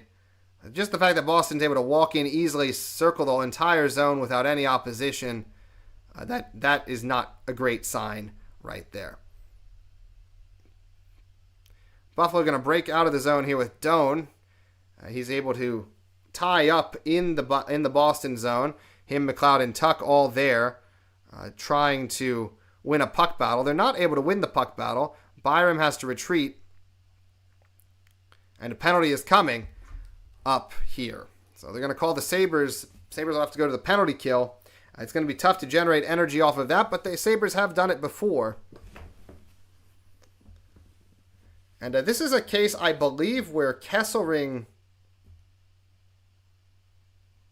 Yeah, he does get his stick in, and he does hook Geekie a little bit there. I know the advanced statistics like Kesselring's first game, but to me, just watching him so far, and it's to be expected because he just came back, looks a little slow. So if you're slow, you got to be positionally better. But right now, through the first game and a half that he's played back, I've seen Bowen Byram cover his mistakes more often than not. Now, he looks more solid with the puck and moving the puck through the neutral zone, which is something the Sabres need. But he's getting beat a lot on breakouts by the other team right now. So Sabres to the penalty kill, 7:06 to go in the second, 1:45 on the power play for Boston. Boston will be looking for their second power play goal of the night. The Sabres will be looking to reestablish what had been a league-leading penalty kill coming into this week. But they've now given up 2 goals already this week on this penalty kill. So got to find it here. Shot comes in. It went kind of wide of the goal. Kicked out there by Greenway, and Greenway dumps it down. So Greenway getting some penalty kill time, as we knew he would. Looked pretty good there. Minute 7 to go as Boston reorganizes. 6:23 to play in the second. Puck is sent back. Zacha brings it across the red line. They work it into the circle. And chance in front is stopped by Lyon. Back to the point. McAvoy leaves it for his teammate. And then they try to work it down low. Power gets in the way of it. And the Sabres are able to get control. Tuck has control. Penalty is forthcoming on Boston. So the longer the Sabres can hold this, the longer their power play is going to be. Tuck able to get it up to center. And they're just as you just hold it and you get a full power play. You get to hold it for another 20 seconds. They retreat, does Krebs. This is smart play by the Sabres to try to hold this puck. Try to get a full 2-minute man advantage here. So really good work. They retreat back into their own end. They will get the man out of the box here as Dahlin plays it off. Now they try to hit with speed, does Quinn. The penalty is killed as soon as it's touched, and it is touched. Excuse me. The Sabres are going to go to the power play. So they're able to kill that one off. Looks like McAvoy took a penalty, and the Sabres, or maybe Zacha, and the Sabres are going to go to the man advantage for a full 2 minutes. Really smart play to make sure they got the full 2 minutes. We'll be back at 5:16 to go in the second. 2-0 Boston. Power play forthcoming for Buffalo.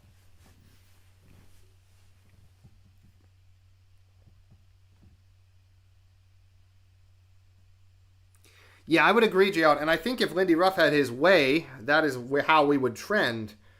It's tough to do that all in one season, one off season. I think it's a case they try to give the core guys one more chance to develop, and if they aren't there, then you got to start moving them. The question is also, will the front office and will the coaching staff be given another chance if this team fails to make the playoffs again? But I think they have pieces here that can be winning. But as you say, I think they need the veteran presence to bring it all together. Sabres need to establish an identity. Like, how are we going to play as a team? Right?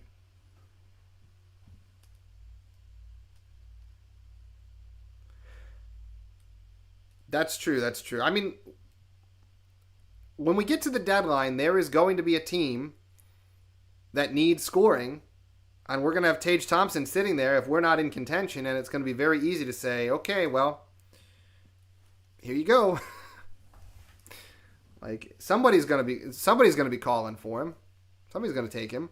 You can probably get good value for him too. He has lots of years left.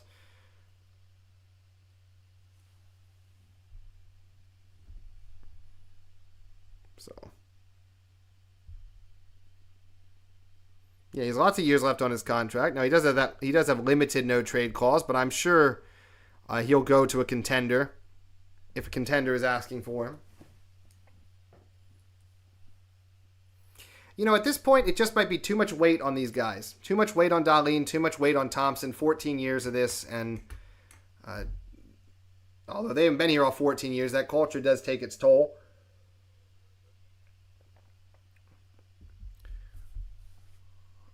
But a power play goal would sure make everybody feel a bit better right now, I think.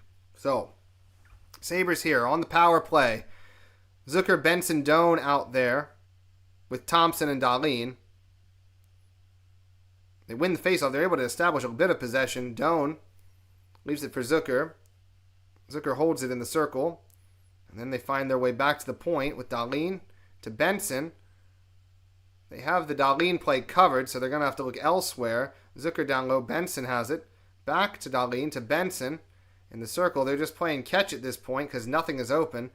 Dahlin tries to find the one-timer to Thompson. Now Thompson skates it up to the point, leaves it for Dahlin. They have zone time, but little in the shot category. Down low, Chance Zucker in front, rebound. They jam away at it, jam away at it, jam away at it, and they blow it dead. Dahlin is getting just hammered on in front. He's not happy at all. Dahlin, let's translate some of that anger into goals, please. They do a good job jamming away, trying to get the chance. The puck is not covered, and then Dahlin gets knocked on top of the puck there. I understand why he's unhappy, right? Doan basically gets cross-checked, and then on the other side there's a cross-check. Dahlin got cross-checked. There were two guys who got cross-checked there in front of the goal, which is going to happen. It's just battling. But I think Kastelik got a little bit too aggressive there. Yeah, I know. Dahlin absolutely has a right to be angry on the replay. Kastelik was the first cross-check okay. The second one, when he was already down, was a bit excessive. Absolutely. But still, we got to translate it into a goal, please.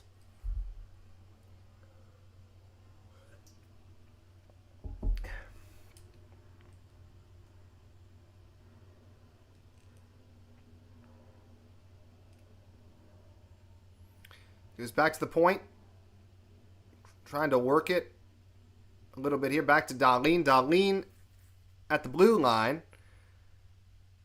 Benson back to Dahlin. Dahlin again holds it. A lot of holding, not a lot of moving. Shot in is held by Korpisalo, and that will be a stoppage. 1:03 to go on the power play. 22 shots in favor of Buffalo to 11 for Boston. Score still 2-0 for Boston. 4:19 to go. They occasionally on YouTube post like mic'd up videos, which is our best insight into that. They do talk, but I would say it's almost all functional. I haven't heard, it doesn't seem like a big motivation group, you know. They do talk about plan of how to attack, but it doesn't seem like like there's a lot of motivation going on. Yeah, it doesn't sound like they're in. But there's a shot and a score. Rasmus Dahlin gets it past the netminder. Finally get the goal that we've been looking for from Dahlin on the power play. The Sabres cut it in half. And Buffalo has some life in this one. Dahlin down low. Benson is held up. He works it back to Dahlin. And a patented Dahlin shot gets through Korpisalo into the back of the net. I said, get angry, get a goal. He got angry, got a goal. Can't complain about that.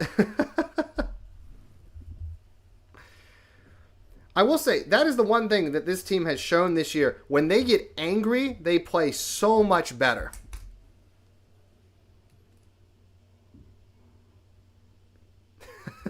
Taco Bell is a phone company. That's pretty good. That makes me laugh. 3:50 to go here in the second. 26-11 are the shots. Buffalo back in this game, only down by a goal. It was imperative to get one before the third. Now you got to make sure you're only down by one going in. Chance in. Shot is saved by Lyon. Goes to the back wall. Quick chance on the rush there from, I believe that was Kunaslava. I can't say his name. Number 92 for the Bruins. I don't have those nice phonetic pronunciation sheets in front of me, so I mess up all the time. He has a tough name. Number 92 for Boston does.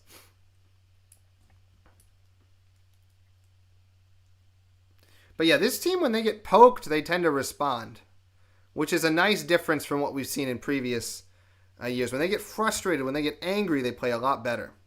Because their general emotional state seems to be kind of nonplussed. They don't really care. They're not too high or too low.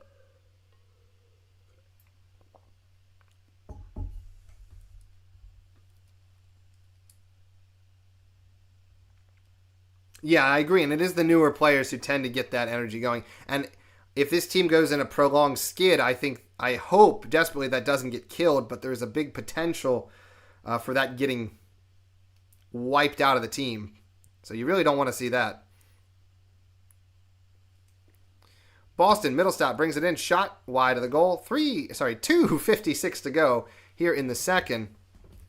Now, you don't want to do this. You don't want to score a goal and then immediately just give up a lot of zone time. This is where you want to press your advantage for the rest of the period.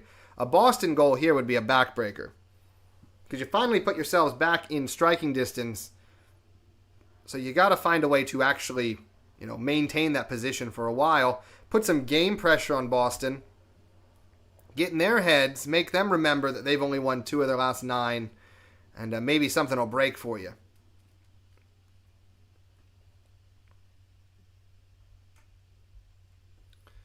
So 2:51 to go here in the second. Sabres in their own end. Ref does not drop the puck. They switch the Boston center. The puck goes back to the point where it is thrown in, wide of the goal. And Buffalo will reconstitute themselves. 2:40 to go here in the second. They bring it out across center. Benson has it now across and into the Boston zone. It goes behind the net. Thompson battling behind the net. Kulik is trying to arrive. He throws the body in the way, but Boston is able to get possession out. 2-man, 2-on-2 rush coming there. Samuelson takes his man down, and Buffalo goes back the other way. Benson and Thompson together try to work it in the zone. Benson tied up. Puck is sent out of the zone, and Dahlin will take control. 2:10 to go in the second. Hopefully that goal will get Dahlin going. Dahlin is I don't know if that's calling a play or waving a rally towel, but he's getting them going in some respect. They dump the puck down, and puck goes to the back wall. Boston has possession, loses possession just out of the zone. Buffalo setting up at the top of their own end. Kesselring brings it across the red line and shoots it down. Tuck throws his man down. Doan works it back to the point. Kesselring has a man in the high slot, doesn't have his stick towards the goal, goes back to Kesselring. Kesselring to McLeod. McLeod left it for Byram. Byram, a shot goes wide of the goal. Puck goes to the half wall where Doan picks it up. And he flings it across to Kesselring. Kesselring skating in. Shot just goes high of the goal. Really good skate in and shot by Kesselring.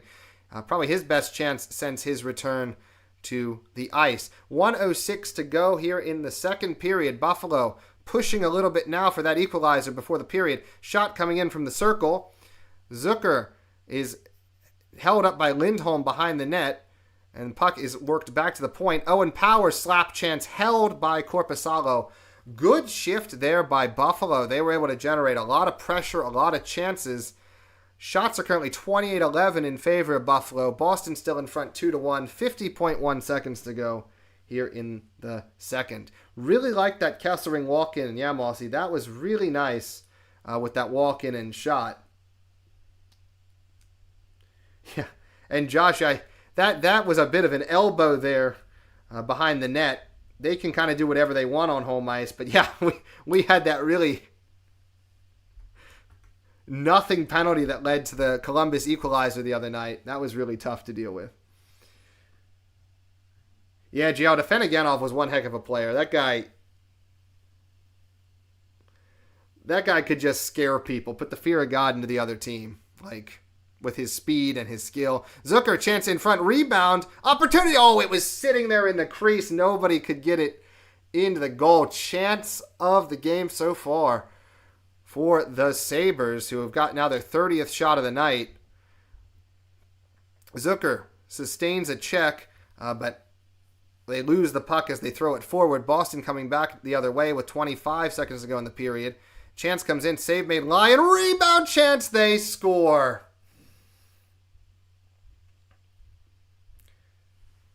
.6 to go in the period. Tough rebound left there by Alex Lyon. Greenway, don't try to fight. There's no point. You just gave up a goal. That's a backbreaker.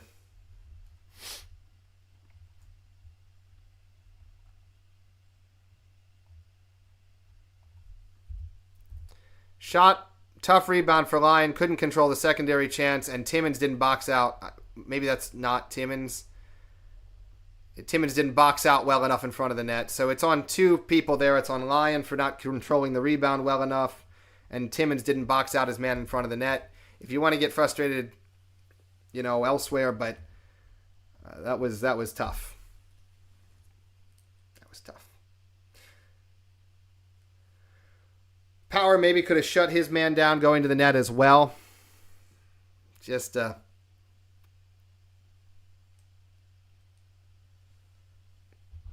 I'll take a look at his plus minus at the intermission. I don't think it's great.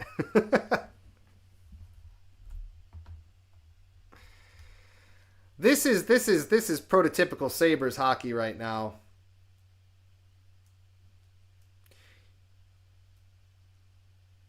Yeah, and it happens too much to the Sabres. This end of period stuff, this lack of position, this lack of awareness, this not playing to the whistle, it's endemic. It's something that the Sabres have been doing all year, and it is what has led to most of their losses. Even in games that they win, they struggle. They're chirping. They're having a good time chirping here at the bench. Byram is unhappy with something. Having a nice little conversation. We'll see if this leads to anything for the game. Zadorov not thrilled. Byram not thrilled. They're just going to leave that where that is. Game restarts. Boston now in front 3-1. Shots are 30-14 for Buffalo, but they don't give you anything for winning that prize. Penalty is coming. Penalty is coming on Boston. Chance in front. Goes wide. Work it back around in front. Chance. No, they're not able to get it to go. Buffalo will start the third period on a power play. Just, you can't give up that goal. And there's a lot of responsibility to go around on that goal, but it's a team failure. And I will say, going back to the Columbus game, end of the second period, they nearly gave up a goal there as well. When things get going good offensively for this team, they tend to forget about the defensive parts of the game. They are not able to play a full 60-minute. They're not able to play a complete whole ice game because when they get too focused on one area, they forget all the others. That's youth. That's lack of veteran presence. That's all of those things that we've talked about tonight. And it shows up in a situation like that. What is the Owen Power plus minus on the year?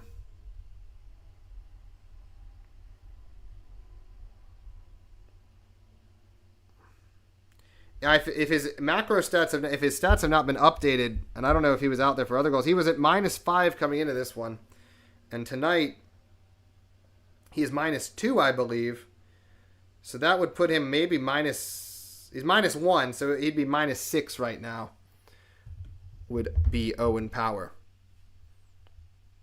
That's really tough. They looked like they had a window back into the game, and now as we head to the second intermission, the window is perhaps closing.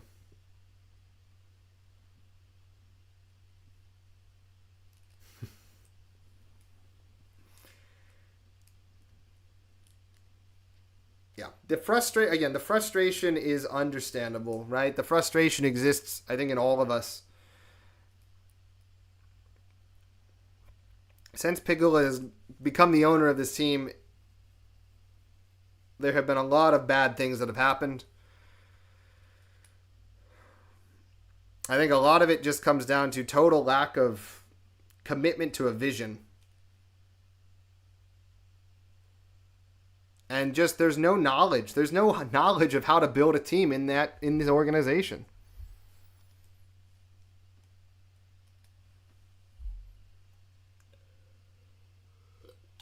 When you make the decision 2 years ago to go to Lindy Ruff as your coach, and you say, we're going to learn how to be more defensive, and you get rid of the Granato system that was in place, because you get rid of the offensive-minded system, and you say, we're going to go to Lindy Ruff, the offensive system, these players have been drafted and developed for an offensive-minded game, and you bring in Lindy Ruff, and it's like, okay, well, now we're going to learn how to play defense. They can't. They talked about we had the answer's in the room. No, the answer was not in the room because you had to go out and get all these guys to become harder to play against because the guys you had drafted are not hard to play against. But when you made that move when you said, okay, we're going to bring Lindy Ruff in, we're going to become a more physical team to play against, you had to realize that a lot of these guys were not going to be who you needed, and you needed to make moves. Then, they started to realize it after last season, because they've made some moves, but it's not enough.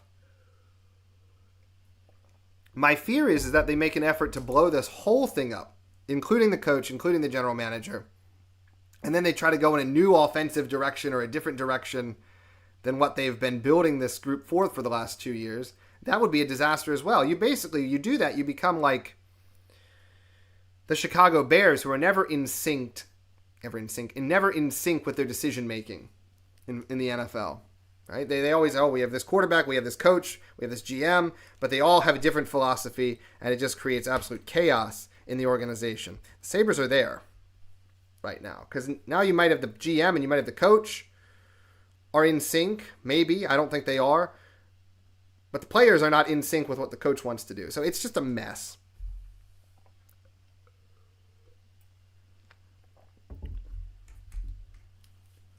But we have a period to fix that.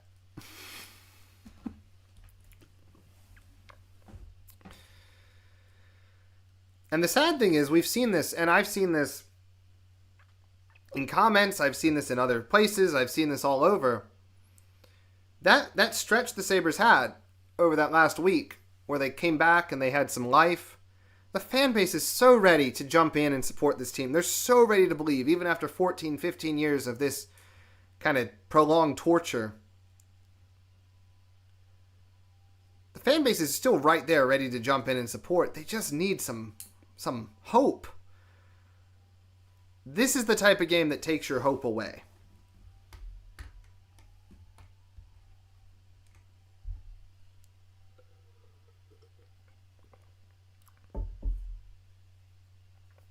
Because this, for me, has been the microcosm of the season. You come out, you play pretty well overall, but you make so many mental mistakes you can't recover.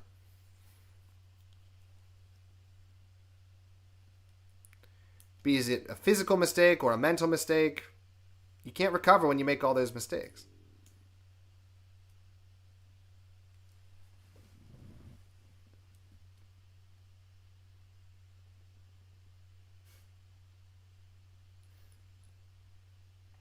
We have a long way to go in this season,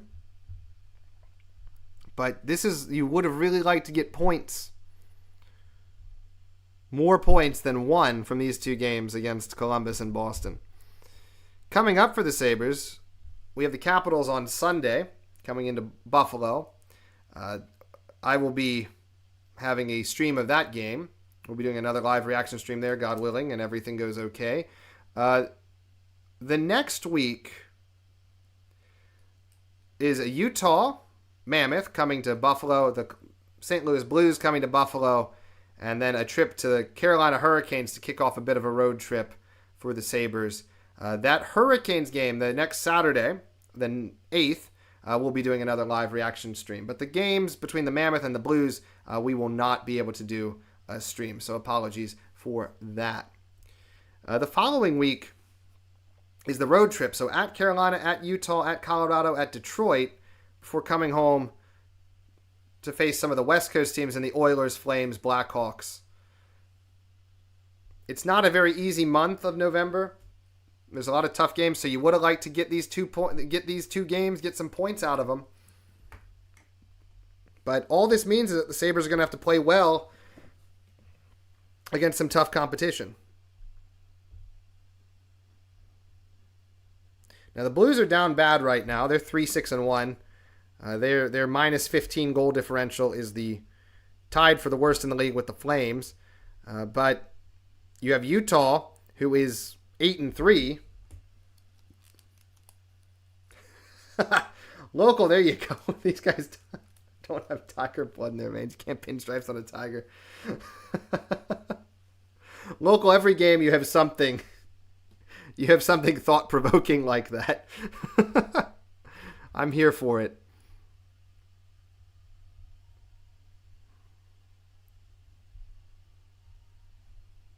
So yeah, it's gonna be a week next week. And then, of course, Carolina is always a challenge. They're 6-3 right now. So there's no easy games forthcoming for the Sabres for a while. You'd say their next game against a team that they should have a shot against might be the Blues, and it might be the Red Wings, and it might be Calgary. But every other game, they're going to be sound underdogs in. So the road is not easy. And then December, you're going to get the start of the very long road trip, which I think is going to be the point where the season gets decided one way or the other, if we can stay alive even that long.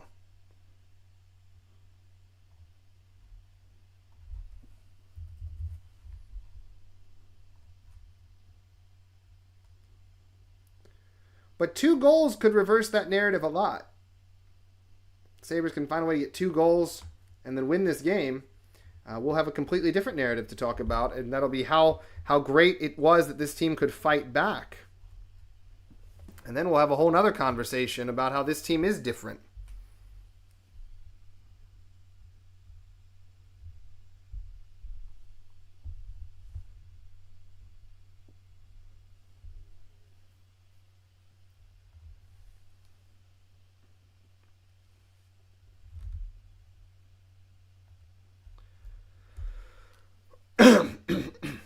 Scoring chances for this game. Buffalo has 20 scoring chances listed. Boston has 9 scoring chances listed. That's not just shot. That's just scoring chances.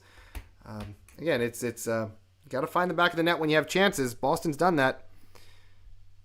Sabres have struggled to do that. Take a look a little bit at the statistics here. Obviously, shots are 19-14 in favor of 29-14 in favor of Buffalo. Face-offs are 54% for Boston, 45% for Buffalo, so still losing in that department.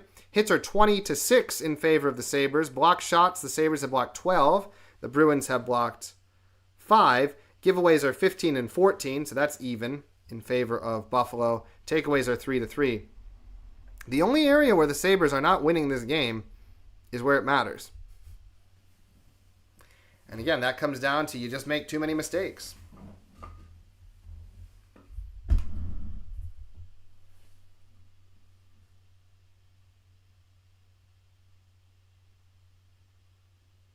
Wow, they just showed a chance there on the TV there. They just showed a chance that I don't know how we didn't manage to score that goal.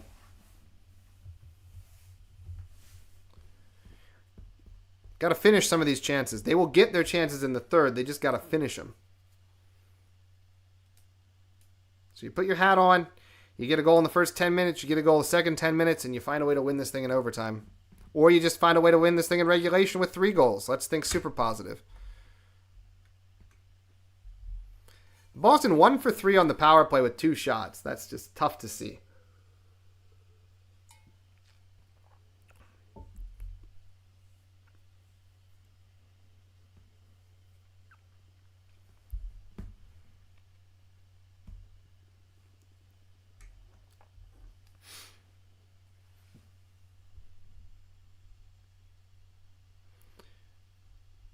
So hopefully the Sabres get something going on this power play out of the intermission. It's kind of a situation where you got to find a way to get a goal on this power play. If you do that, the game is still there. Like, you have countered their end of period goal, and you still have a lot of time left to find an equalizer.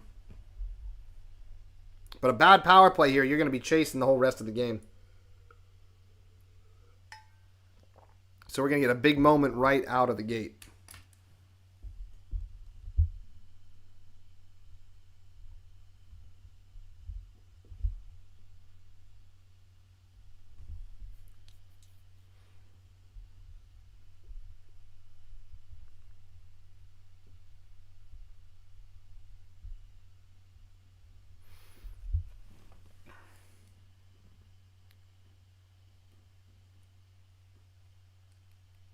I feel like Kastelik's been very good against us. He's the one who got the 3rd goal. I feel like he's played very well in the 2 games against us thus far. Bit of a Sabre killer there.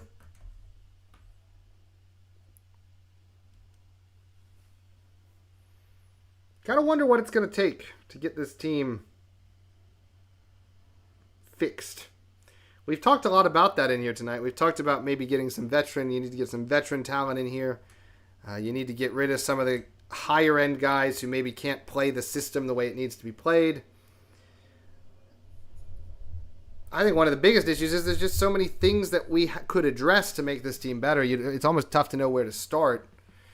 But the positive has been the secondary guys have been so good at various points throughout this year. And that's what gives you hope moving forward. It also gives you hope that if the top guys can show up and play, then you're going to be in pretty good shape.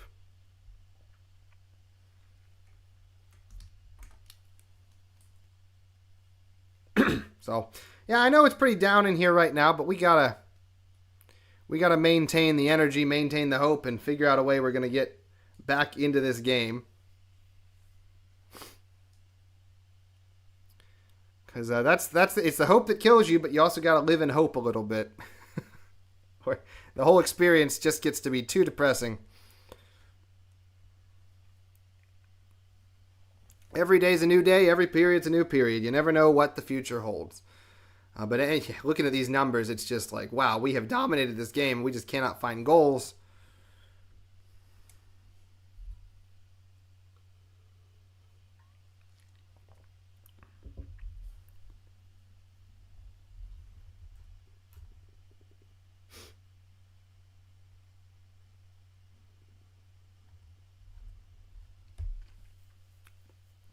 We should be getting back, I would say, to action pretty before too long. I don't have a good sense of time. It feels like we're getting close. Yeah, this is going to be the last commercial break, and then we should be back to action here. Yeah, just not a lot to enjoy at the moment.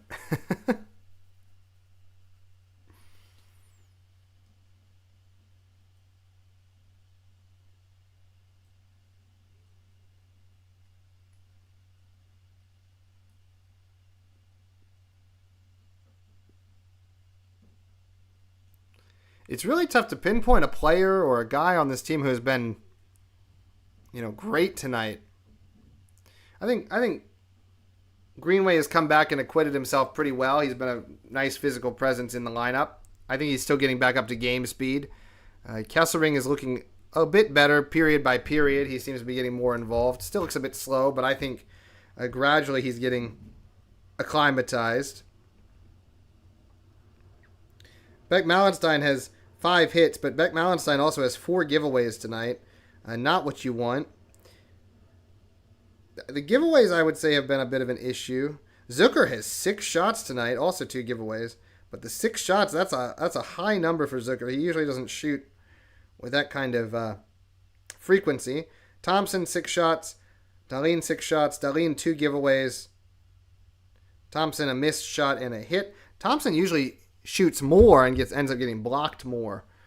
But he does have 6 shots on net tonight. Sabres have missed the net 15 times. And they've only had 5 attempts blocked, but they have 15 misses. And then 29 on goal.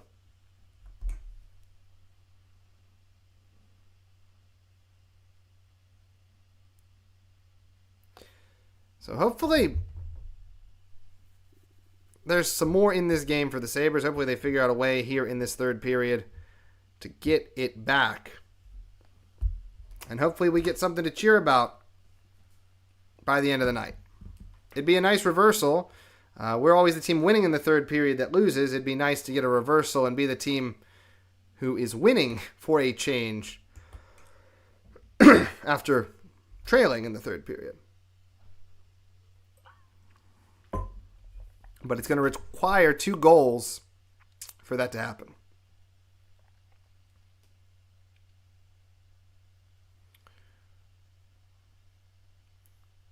Benson continuing his assist train.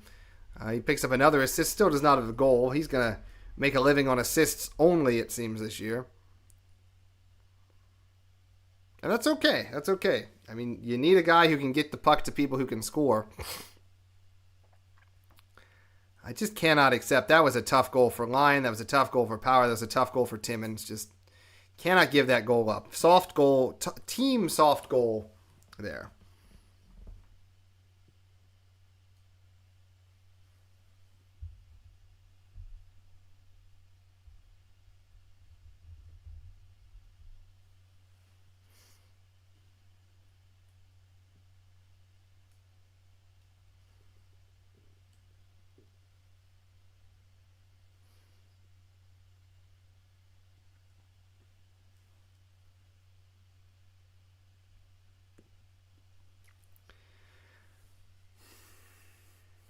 The other thing I've noticed with the Sabres is sometimes it seems like this team doesn't have.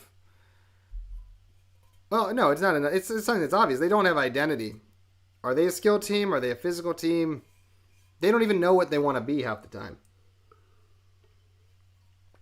Are they a speed team? They're not a speed team. They're not that fast. So I think until they figure out a clear identity, I think it's going to be really tough to move forward in any meaningful way. I think it comes down to the player mix. I think decisions are going to have to be made at some point about what kind of team this is truly going to be.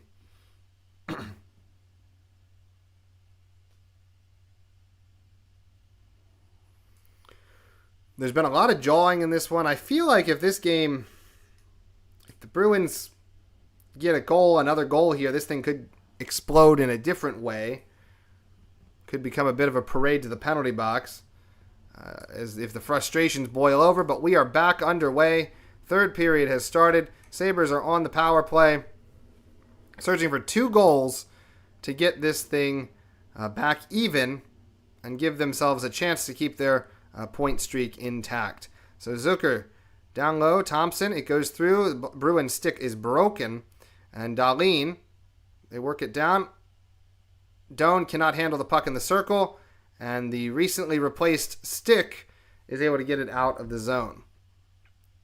That was a tough situation there. They had numbers, and they had numbers going forward because the stick had broken, but Doan not able to handle the puck in the circle, and it leads to a clearance. And then Buffalo tries to bring it back in. They are able to set up down low. Point chance here. Shot. It just goes high over the goal.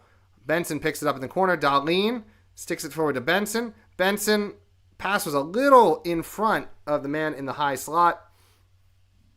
And so the puck goes back out of the zone. Benson brings it back into the zone.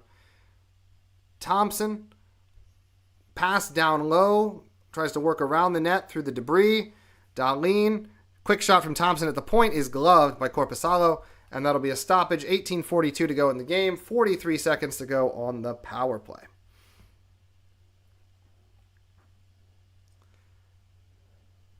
Work it back there. Korpisalo, I don't think he's been called on to make too many amazing saves, but he has made a lot of solid saves in this game, which have kept it where it is. Puck goes down low. Forecheck coming in. Puck back to the point. Power loses it out of the zone. Nobody's surprised. Power picks it back up. And crosses the red line with it. Drops it back to Kulich. Kulich crosses the red line. Everyone's just standing at the blue line, waiting for something to happen. And they bring it into the zone. But there's nobody there. Puck is cleared. Not a great entry by any stretch of the imagination. Power messed up the initial entry, and then they were just scrambling from there. 10 seconds to go in the power play. 18:06 to go in the third period. Buffalo, Kulich tries to bring it in. Penalty is over. Byram chance in the high slot. Rebound goes wide of the goal. Puck goes around the net. It is recovered there by Tuck. Tuck leaves for Power. Power makes a man miss, throws it to the front of the net. Easily seen off by Korpisalo. Then he threw it back in front of the net. Korpisalo took care of that one as well. Quinn takes it away from the Bruin. So the Bruins cannot clear the zone. They throw the puck down low and they get a complete change. Nobody comes in on the forecheck. As now the Bruins are looking to set up a rush here with Jokiharju. Jokiharju gets it up ice. Lindholm slaps it in. And the Bruins try to go to work down low. Sabres are able to win that puck battle, get it out to Greenway. And puck goes up ice. Dunn crossing center ice with it. Forecheck is coming in with Krebs. Krebs is able to get that puck loose, and then they're able to get it back to the point. Samuelsson keeps it in the zone. They throw it across to the circle. Back to Samuelsson. Samuelsson a shot. Traffic in front. It's loose in front, but nobody can find the rebound to get it past the netminder. There's a turnover there. Brought in. One-time chance goes wide of the goal. Greenway a shot from the circle. It is saved by Korpisalo. Really good shift there by Buffalo. They had a couple chances in front, but couldn't ultimately do anything with it.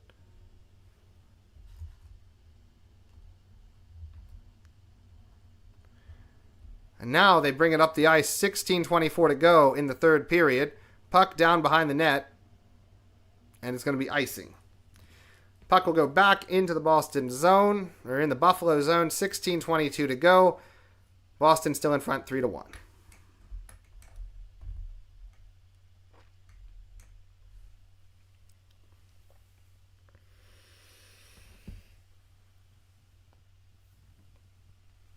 No nerves tonight, just dread at this point.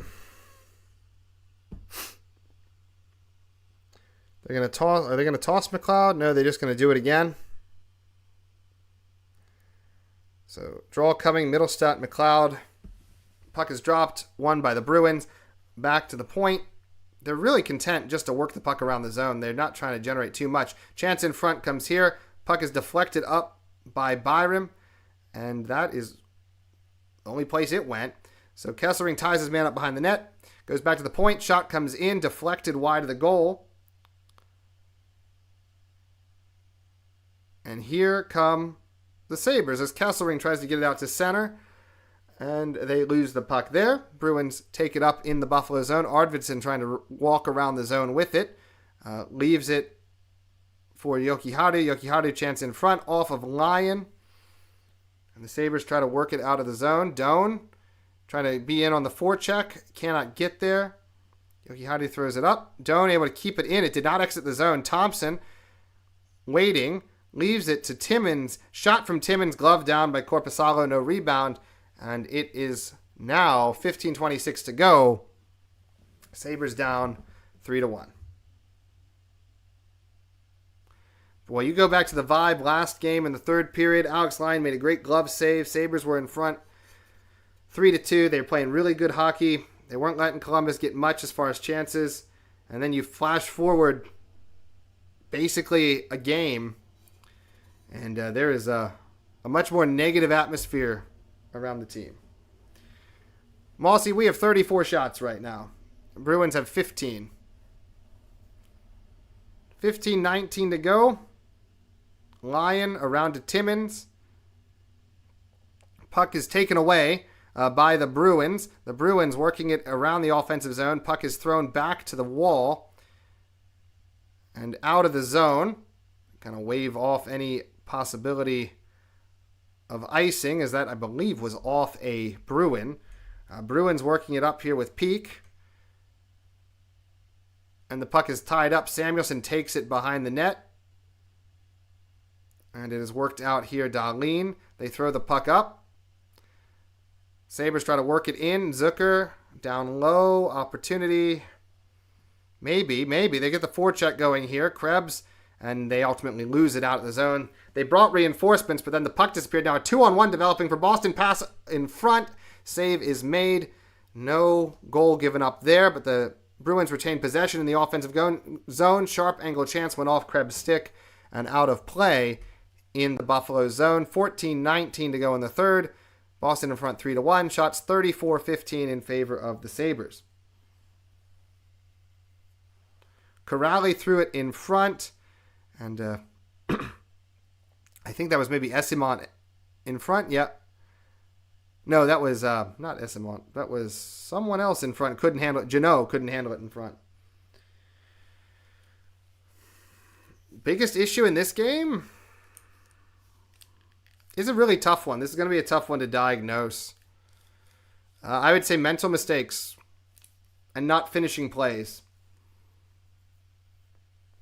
Like the third goal is 100% because the rebound is given up. That happens. But if Connor Timmins is actually trying to finish that play If he keeps his man locked down, even when he loses sight of the puck, there's no chance. He got outworked there at the net front. So that's happened various times. There's been puck battles where they've gotten guys in and they just haven't been able to reinforce quite in time. The forecheck has not been as efficient in winning puck battles as it had been in previous games. I think that's been an issue.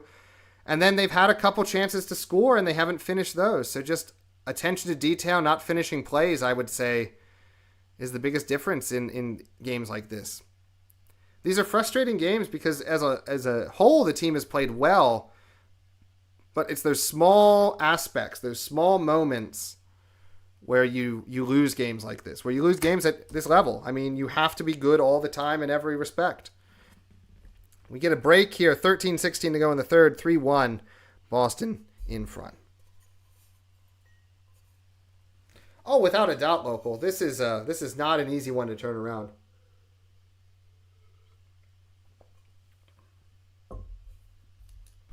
If it was just about the hockey, that's one thing. He could fix that, but it's about the mentality as well. And it's about a mentality that has sunk into the carpet, if you will. Like, it is very difficult to remove. To the point that even tearing the thing down wouldn't remove it. At some point, you just got to have a group of guys who are going to change the culture with one season. They have to build a team that is going to that is just designed to get points in various situations, but not in a defensive sort. I don't know what I'm saying, but it's frustrating. It's difficult. If it was an easy fix, yeah. Thank you, Josh.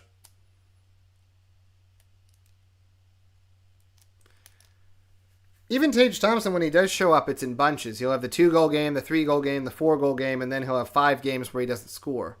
That's tough.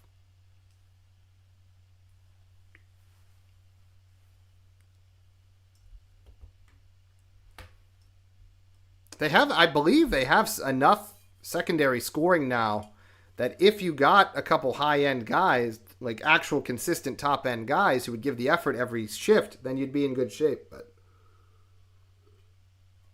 it's almost like for Thompson, if he doesn't get a goal, he shrinks. He needs a goal. If he gets a goal, I feel like he becomes a bit of a different player because that's how he gets his bunches. But until he gets a goal, it's like he needs his prize. Hey, Jeff. Yeah, I agree with you. I think if Tyson Kozak was in this game, he would have found a way to get one of those greasy goals. Absolutely.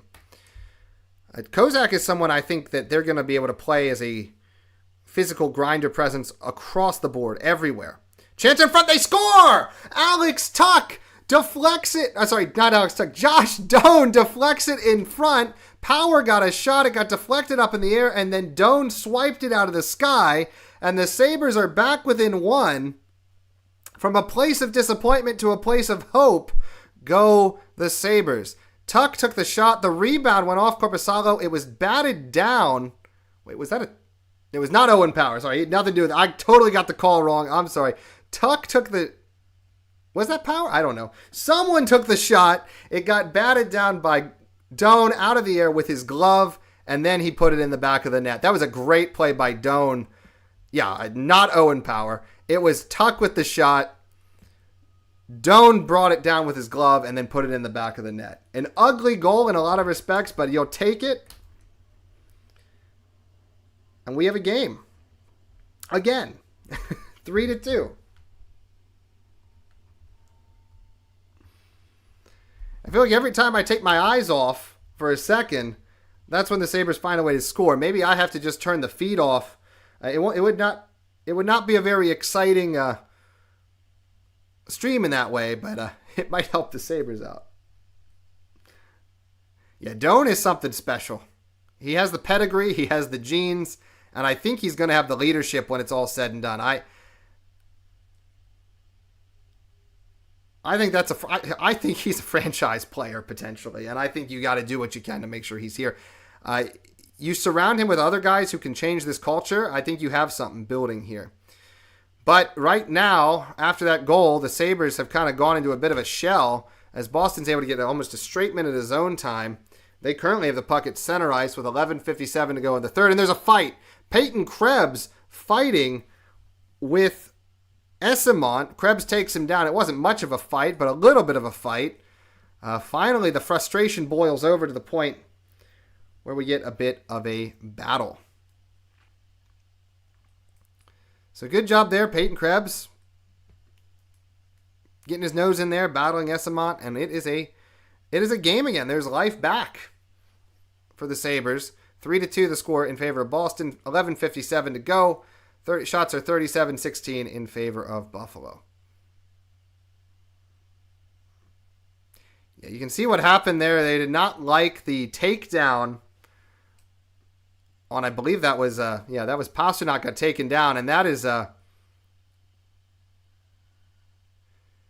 Esamont just standing up for his guy. Like, that is Esamont saying, okay, well, you guys are going to take down our best player, then I'm gonna battle you. And that's something that you want to see the Sabres do more of as well. Krebs did a good job to answer the bell there. But that was totally just Esamont saying, okay, you cannot take our best player down like that. So there's still a bit of that culture in Boston. Even though they're struggling, they still have that you got to stand up for your guys mentality.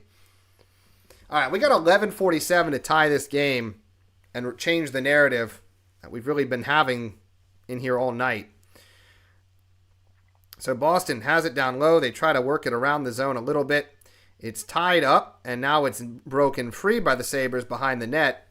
But Boston, now it's tied up on the other side. Now Kulik has it. It flutters towards the net. The puck is down in a dangerous area, but nobody could find it. Boston finally gets a stick on it, but they're unable to get it out to center. Benson dumps it in. And it goes to the Bruins, who bring it out of the zone now. So Geekie tries to find a man on the pass, but it turns it over to Kulik. Kulik is going to get out-muscled there off the puck. Boston throws it down low. Lyon sends it to Power, and you got to try to get a stable attack going here if you're Buffalo. It's been a little unsettled since you scored. So you got to just try to go in and work these last 10 minutes and try to get the equalizer.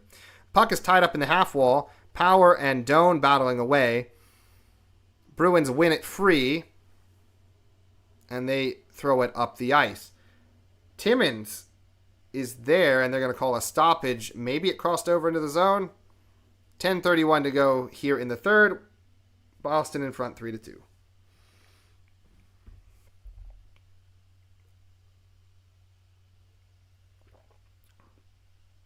That was Doan's fourth of the year. It was assisted by Tuck and Power. So that second line continues to produce outstandingly for the Sabres. And it's been badly needed and desperately needed. 10:27 to go. Greenway brings it up ice. Shoulder to check. Now he takes a shot. Goes deflected wide by Korpisalo. Goes behind the net. Sabres try to chase now. Greenway's able to take it away, bring it back into the zone. Drop Samuelson, leaves it for, I believe that's Quinn. Quinn goes in fighting two men, ties up, does a nice job tying up. But ultimately the puck goes out of the zone. There's a potential for a 2-on-1, but Boston couldn't play the puck away fast enough. Samuelson gets it behind the net for Buffalo. We're under the 10-minute mark here, 9:50 to play in the third period as Samuelson holds it between the circles as the forwards dance around him. Throws it up ice. Dunn chips it deep. The forecheck of that fourth line tries to go to work, but it's cleared out very quickly, not giving that fourth line a chance to come in on the forecheck, taking advantage of their lack of speed. I think you're going to see teams do that against our fourth line more and more, because the one area where they do struggle is they are not the fastest group in the world. Thompson shoulders to check. Kulik a shot. Goes wide of the goal. And I think they're going to give a stoppage here. So Josh Doan got it. The Sabres within one. They head to commercial 3-2. Boston in front. 9:19 to go in the third.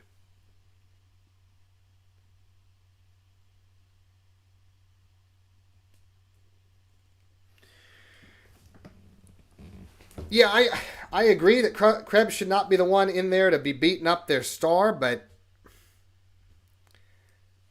that's kind of where we are. You'd like our bigger guys to do that, but our bigger guys don't have a lot of interest in physical play, which is just a mystery. Again, I said this last time. I think a lot of it has to do with how you acquire these players. When you acquire a lot of first-round guys, they're not guys who have the hunger to play physically. You want the later round guys. You want the guys who are undrafted, who have had to work their way up through the minors. Those are guys who understand how hockey's supposed to be played in a lot of respects. The high-end guys, they've never had to lift a finger for much of their career. They're always the ones getting protected. So when the situation reverses and they're the ones who have to protect in order to keep their spot, they aren't always able to answer the bell.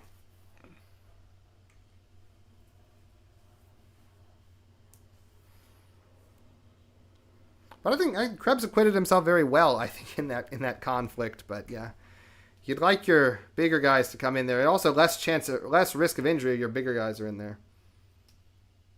Yeah, not all of them, but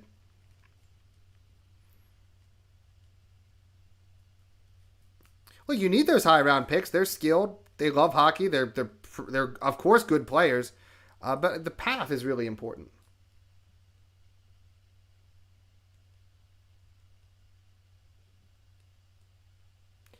Yeah, and you see that trend in the league now. A lot of the top teams do take runs at guys, and they don't care about the consequences. I mean, that's how it is. That's how it always was for a long time.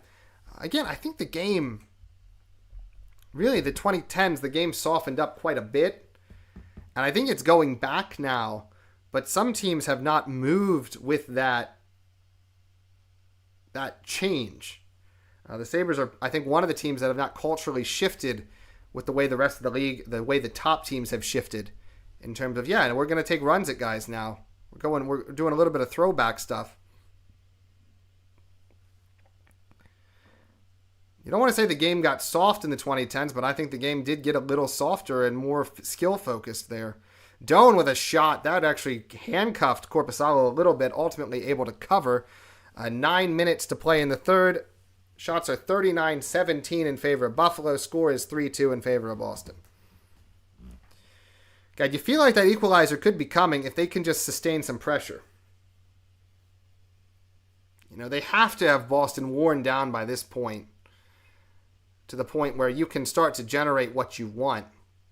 And Boston might be in the mindset that they're going to just try to hold this lead, not take a lot of chances. And if that is the case, then Buffalo needs to go on the front foot here and make something happen. But when this team has been asked to go on the front foot, they have really struggled at times.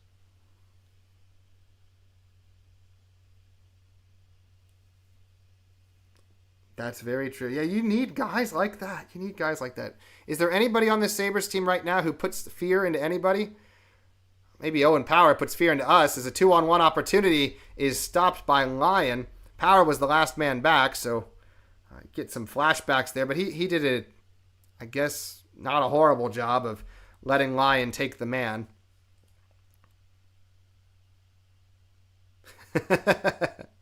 Yeah, Kulik is not interested in skating back defensively. The whole top line is not really interested in skating back defensively. Except Benson, of course.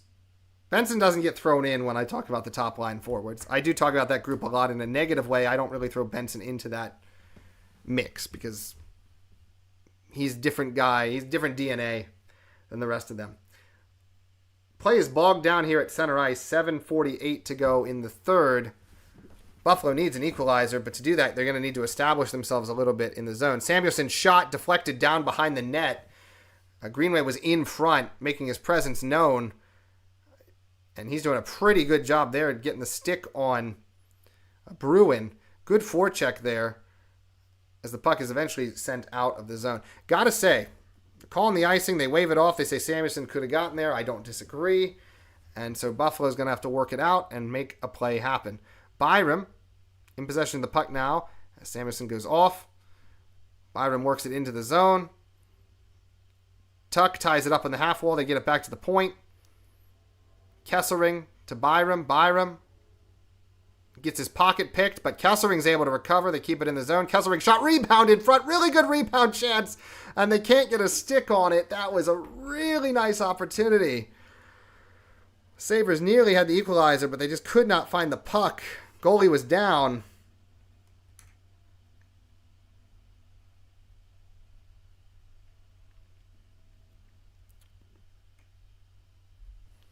.6:35 to go here in the third. 40-18 are the shots. Buffalo had a really good shift there, again, from their second line. I feel like if any line's going to get the goal to tie this game, it's going to be that second line. Owen Power now tries to work it in. Tage Thompson has it. Thompson down low to Power. He is pinching. Benson is also down there. They have a puck battle behind the net. And puck is won free by Boston. And so currently back Kulik and Samuelson, or Timmins, and the puck is held on a shot by Lyon.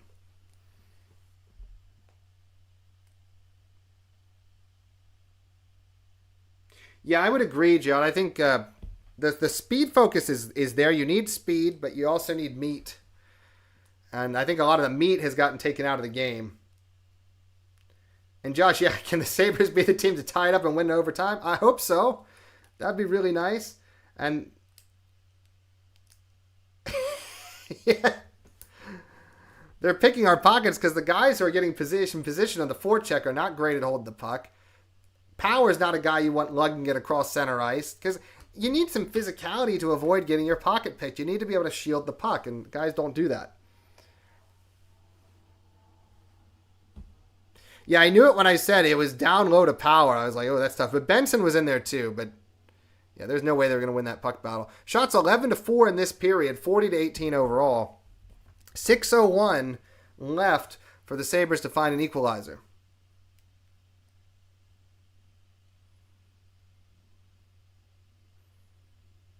Sabres have blocked 16 shots in this game to the Bruins, who have blocked 7. Puck is dropped. Well, puck is not dropped. They failed to drop the puck. Their one job is to drop the puck. They failed to do it. Now Dunn is in there. They drop the puck. This time they do drop it. It's won by the Bruins. And the puck is worked out to the point where they send it down. Krebs is able to recover possession for Buffalo. And then Dunn is able to steer it out to the point. Malenstein dumps it in. And they bring a pinch. And Malenstein throws a hit, but he doesn't get the puck. Puck is sent out to center. And they're going to blow this down for icing. So a good job by the fourth line to force that icing. They're able to put some good forechecking pressure on, put a hit on. 5:40 to go here in the third. Dahlin out there, Doan out there, Tuck out there. It's the second line, plus Dahlin, and they've put Byram out there as well. So clearly pressing for a goal. They've gone all offense. In front, Tuck, chance, they score! Alex Tuck! On a pass from Dahlin, they tie the game at 3. The Sabres have fought back from 3-1 down. Alex Tuck ties it, 5:35 to go. We still have time to win this in regulation. Great work off the draw. They actually won a face-off and then got it to Tuck. Doan, good positioning there in front of the net. I hope there is not contact with the goalie in the crease. Always makes you a little bit worried. I don't think there is. He lifted his skate to avoid that contact. That is heads-up play by Doan and a really great goal there by Alex Tuck. I do believe they're going to review it, though. Boston is asking for a review. They're going to say that contact was made, which prevented Korpisalo from getting to that puck. It's a coach's challenge.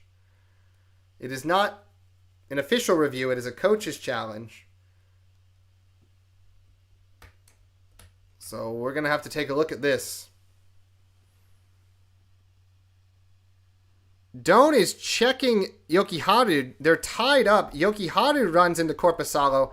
They might argue that Doan pushed Jokiharju into Korpisalo, and that's the one path they would have to overturning this. Oh, really, Mossy? No goal? Well, that's a disappointment. That's why I didn't update it.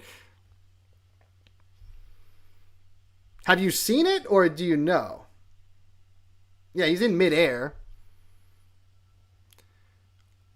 Off of the press, right? So, oh yeah, okay. I thought you were like way ahead of me. I thought you had the insight, but yeah, knowing our luck, it would be no goal. The only argument you have is that he pushed Jokiharju into the goalie.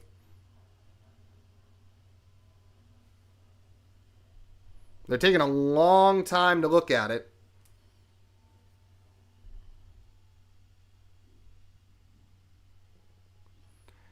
And I mean, knowing the NHL, this is not going to be going in our favor. Jokiharju initiates the contact with Doan. If you go back a little further, Doan's just trying to fight through the contact, and they end up running into the goalie. I do not see how you can overturn this. Jokiharju makes the initial contact.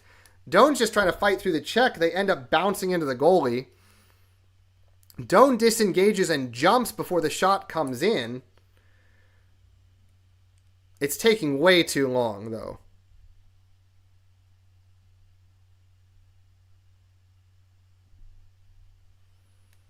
If it is not a goal, it'll be 5:53 left for Buffalo to get it back. Again, I do not see. It's not as if Doan is trying to steer the play into the goalie. It just kind of happened that way, and then once he sees, then he makes the move.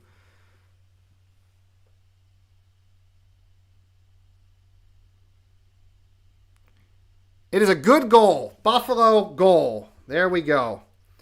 Yeah, Doan was there. Contact initiated. Like that was good. They do not overturn it. The Sabres have tied this game at 3. 5:35 to go. Alex Tuch picks up his 4th of the year. I'm actually surprised that held up.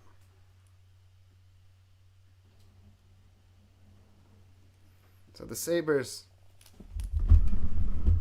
trying to get this game evened up, or not evened up anymore. We're even now.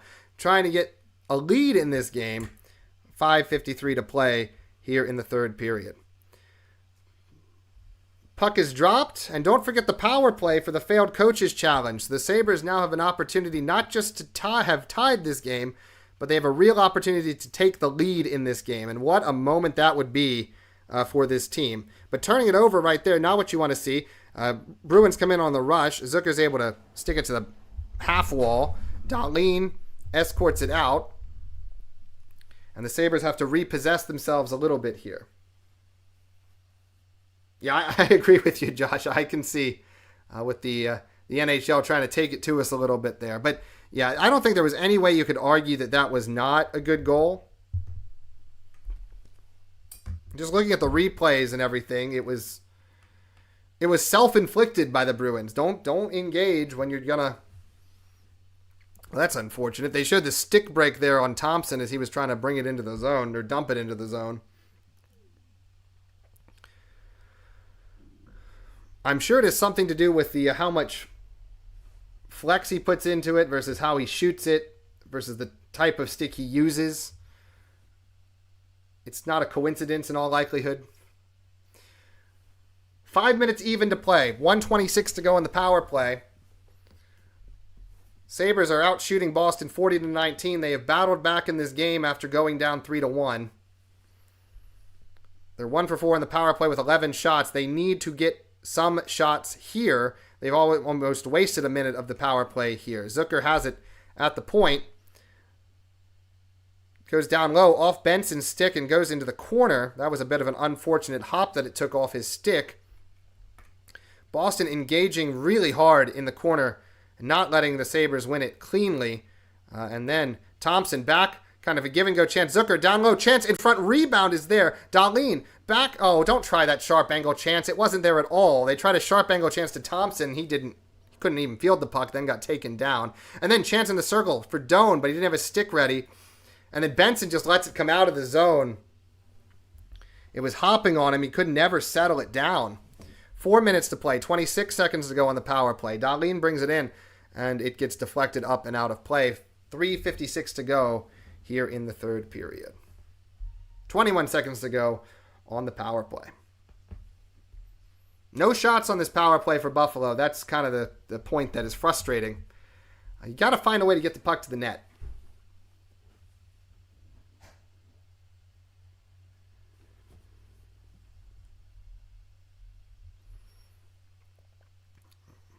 Puck is sent down ice here by the Bruins. Lyon holds it, and he almost, I think, lost. The puck almost got away from him, which would have been a disaster. As Power leaves it, I don't know what he was trying to do there.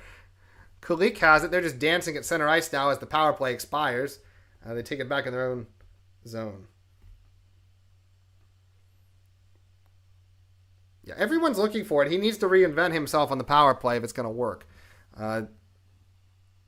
Boy, what is going on here? The Sabres have taken about 40 seconds just holding the puck in their own zone. I guess getting their lines reestablished. As it's now the fourth line out there with Krebs, Mallenstein, and Greenway. Ian.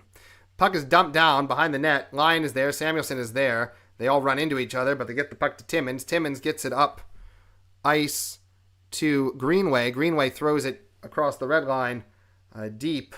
But he was not across the red line, so it's going to be icing. Puck will go back to the Buffalo zone. That's one of the things you talk about. You talk about attention to detail. Greenway has to make sure he's across the red line there before he dumps it deep.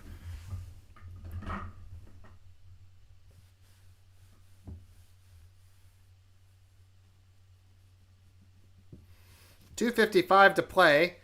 The Sabres had that power play, but they weren't able to take advantage of it. And so they got to figure out where to go from here. Draw is won by the Sabres. Back Mallenstein. Puck is brought out. Samuelsson crosses the red line and throws it deep. And it sneaks up on the goal.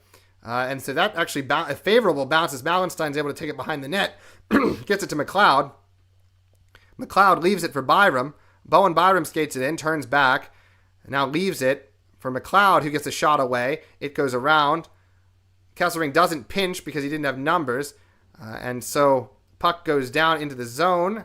Sabres defense able to see this opportunity off, but they can't get control of the puck. Boston ties it up, throws it in front. Goes behind the net now. There's a puck battle there between Tuck and the Bruin. And McLeod's able to win it out. Bring it out to center ice. And Tuck with a shot gets deflected up and away. And counterattack potentially coming here for Boston as they get a shot, which Lyon sees wide.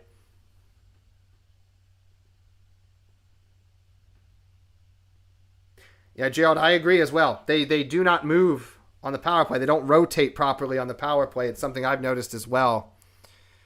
They just are stationary. It's just stand in one spot.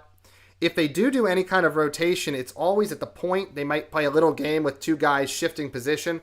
But the forwards, for the most part, stay stationary in their circles and then in the middle.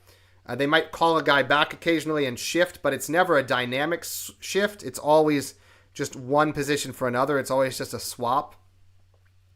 Yeah, unless they're going to actually install a type of rotation, it's not ever going to be that effective because you can just sit at home and defend, especially when Thompson's out there. They don't move very much. So 1:35 to go here in the third. Puck is sent down ice. Greenway hustling in for it on the forecheck. He is out there with Thompson at the moment. And then puck is sent down, and they do not call icing as Kesselring gets control of the puck. Tries to send it out of the zone. Can't do it. And a penalty is coming. A bad trip. Really bad time for a trip on Jordan Greenway. I don't think you can argue too much. I don't think he meant to do it, but you got to be more careful with your stick. Let me see it again. No, it's a check. It's not his stick. He went in to check him. It was not an elbow. It was not a cross check. It was... He still had the puck. Yeah, that's a bad penalty call. I agree. Initially, I thought he got him with the stick, but looking at a replay, that's a bad call. He made contact essentially with his hand. He didn't make contact with a stick. It wasn't a cross check. It wasn't an elbow. It wasn't interference. It wasn't a hook. So, what did they call?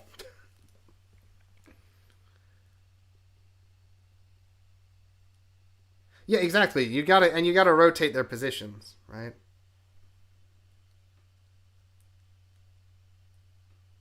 Yeah. I'd like to see us make some power play changes for sure, Gerald. They said they're working on getting the puck down low more, but I haven't seen it translate out onto the ice yet. And even if you get the puck down low, if everything's just a game to get it to Thompson, then it's not going to work. If everyone knows where the end result is, they're going to play you because they know where you want to get the puck, so they're going to make it look like you can get it there and then stop it. So instead of the Sabres looking for a game-winning goal, it's going to be the Sabres trying to get a point out of this game. With a minute 17 left in the third, they will be killing the entire time. They called Greenway for tripping, and that was not tripping. The guy was already going down, and Greenway hit him. Another tough call here for the Sabres. Shot in front is deflected. Blocked, I should say. Bruins try to cycle it around. They get it to McAvoy at the point. McAvoy cycles it to the high circle, and then he has it again at the point. They rotate with Pasternak. McAvoy shot in front. Rebound held by Alex Lyon. Big save there. This is where he needs to be at his best. 56.5 to go in the third.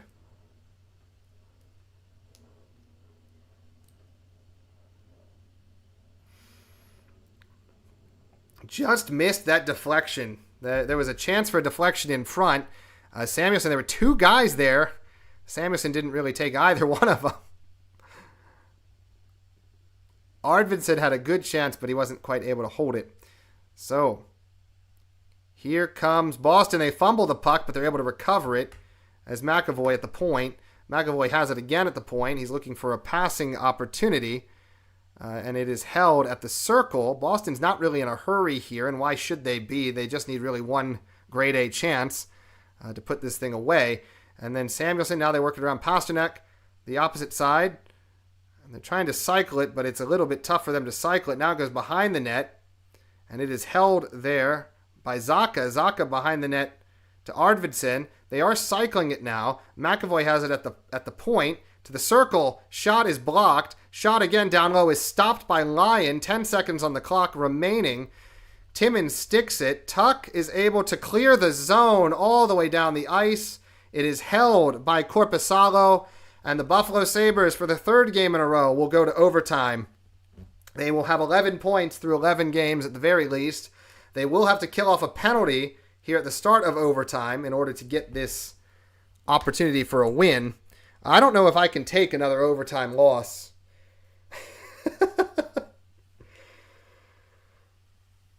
I said in my intro to the other video, if we're in a 3-on-3 situation in overtime, I don't want Owen Power to see the ice. So I don't want Owen Power to see the ice if we can kill off the first 44 seconds of this.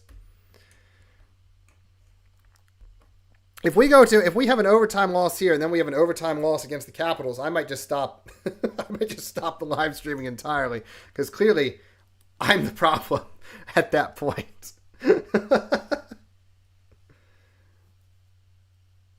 Yeah, we still don't want a road game in regulation yet. We still don't want a road game yet. Oh, I know he's going to see the ice. It's just, why at this point?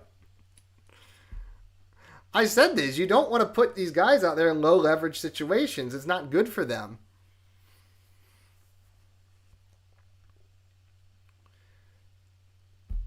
You got to rebuild him up by giving him the least minutes every night and by just giving him kind of easy, simple situations.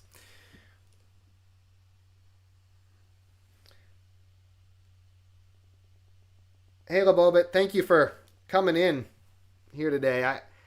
Yeah, we're all stressed here for sure. Mossy, we got to draw the line somewhere. Put yourself through it. Give yourself a shot here. If we lose, we lose. But what doesn't kill you makes you stronger. It just makes you tougher, right? That's what Kelly Clarkson said. So we're all right. Wait, hey. I'll take the responsibility. Maybe you see something good for once. Maybe we change it. Maybe we don't. It's not the third period anymore. I should change that to OT. No. I'm going to leave it. I'm going to leave it as third. I'm going to intentionally misrepresent what this period is because when I change it to OT the last 2 times, we've lost. So I'm going to keep it as the third period because that was a good period for us. I'm going to try to keep the vibes there. So 4-on-3, 30 seconds to go. Boston has the extra man because they are still on the power play. Here they work it down low. They try to work it around the net. Samuelsson tries to get there, but he cannot. Now Boston, Geeky walking it in. They play it back to Arvidsson. Pasternak is out there as well. And then shot comes in. It was blocked off. That was a great block by Samuelsson. Pasternak, shot is sticked away by Samuelsson. Samuelsson is not feeling too good. He cannot move at this time, so it's really only likely you have 2 men out there. Now they're at full strength. The extra man comes out. Will be 4-on-4 until the next stoppage. Then we'll go back to 3-on-3. So Boston retreats out of the zone. The game becomes a little bit different now that it's 4-on-4. It's not going to be quite the open-ended stuff we've been seeing in the last 2 overtime games. Lindholm comes right down the center of the ice, and the Sabres let him do that. The puck is held by Middlestat in the corner. He brings it behind the net. Kulik tries to stick it away, and then they have it shot. Save made, Alex. No, it's behind him, but Samuelsson is able to. Whew. It leaked through Lyon, but Samuelsson saves the day. Good awareness. That is finishing a play. That is keeping an eye on the goalie and being ready for any sort of rebound. Icing is called, but that was a needed icing. 3:30 to go in overtime. It has not been Alex Lyon's best night. You can't say it's been his best night, but he has made key saves in key moments. That's not one that should leak through. Samuelsson was also a little bit asleep at the wheel there. He was not looking where he needed to look, but he did realize it in time. God, danger. So good job by Samuelsson. He wasn't expecting it, but he made the play. Nobody realized that it leaked through except for him, so that's points for being the first one to notice it. We're back to 3-on-3. I'm a little surprised they've kept Samuelsson out there given the beating he just took. And he has to be absolutely gassed, but they kept him out there. Thompson is out there with... There's a shot coming in. Save made by Lyon. Thompson leaves it for Timmins. It is Timmins, Samuelsson, and Thompson at this point. A very defensive arrangement here. Now Dahlin switches, and Dahlin is out there now. It looks like they've decided to go less offensive. Now Samuelsson's going to change. Dahlin brings it in himself. He falls down, loses a stick, loses a skate. It's a 3-on-1 chance because Dahlin fell down. And shot comes in. They score. They win again. The man whose name I can't pronounce scores the game-winning goal for Boston. And Sabres fall 4-3 in overtime. Is there a... It's a broken record at this point. Sorry, Mossy. Couldn't bring the good vibes for you there. You should have turned it off. They even tried to be more defensive this time. They tried to keep more defensemen out there. But you have the defenseman, Dahlin, walking in, and he falls down, and you give up a breakaway the other way. Like, they're not executing. Don't let the defenseman bring the puck into the zone if they can't skate.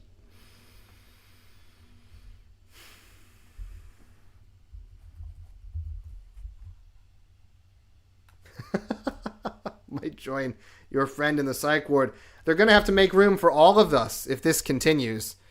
So now the push continues. We have 3 points in the last 3 games. And you're definitely going to have to win that game against the Capitals now because if you don't, that's 3 points in 4 games, which is looking a lot worse. Yeah, you can't have that from Dahlin. Your stars have to be your stars. I think I'm going to talk about that a lot, probably. I think folks get tired of hearing that, but this might be the video where I have to go in on Dahlin a little bit, even though he got the goal.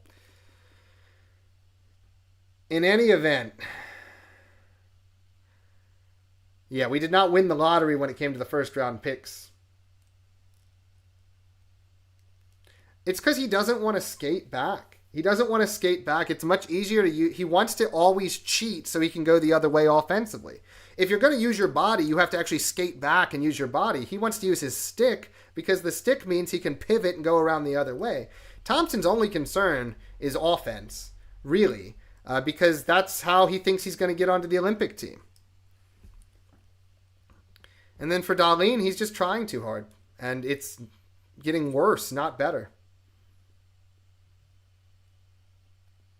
Yeah, I think it's right. I think it's the result of a long time losing culture. The guys who have been here are finding ways to lose. The guys who have not been here are finding ways to lift this team back up. But then the guys who have been here are finding ways to lose in the end. It's kind of a tug of war, and you wonder who's going to win out in the end. So that's kind of what we're going to look at moving forward. So that is all for this one.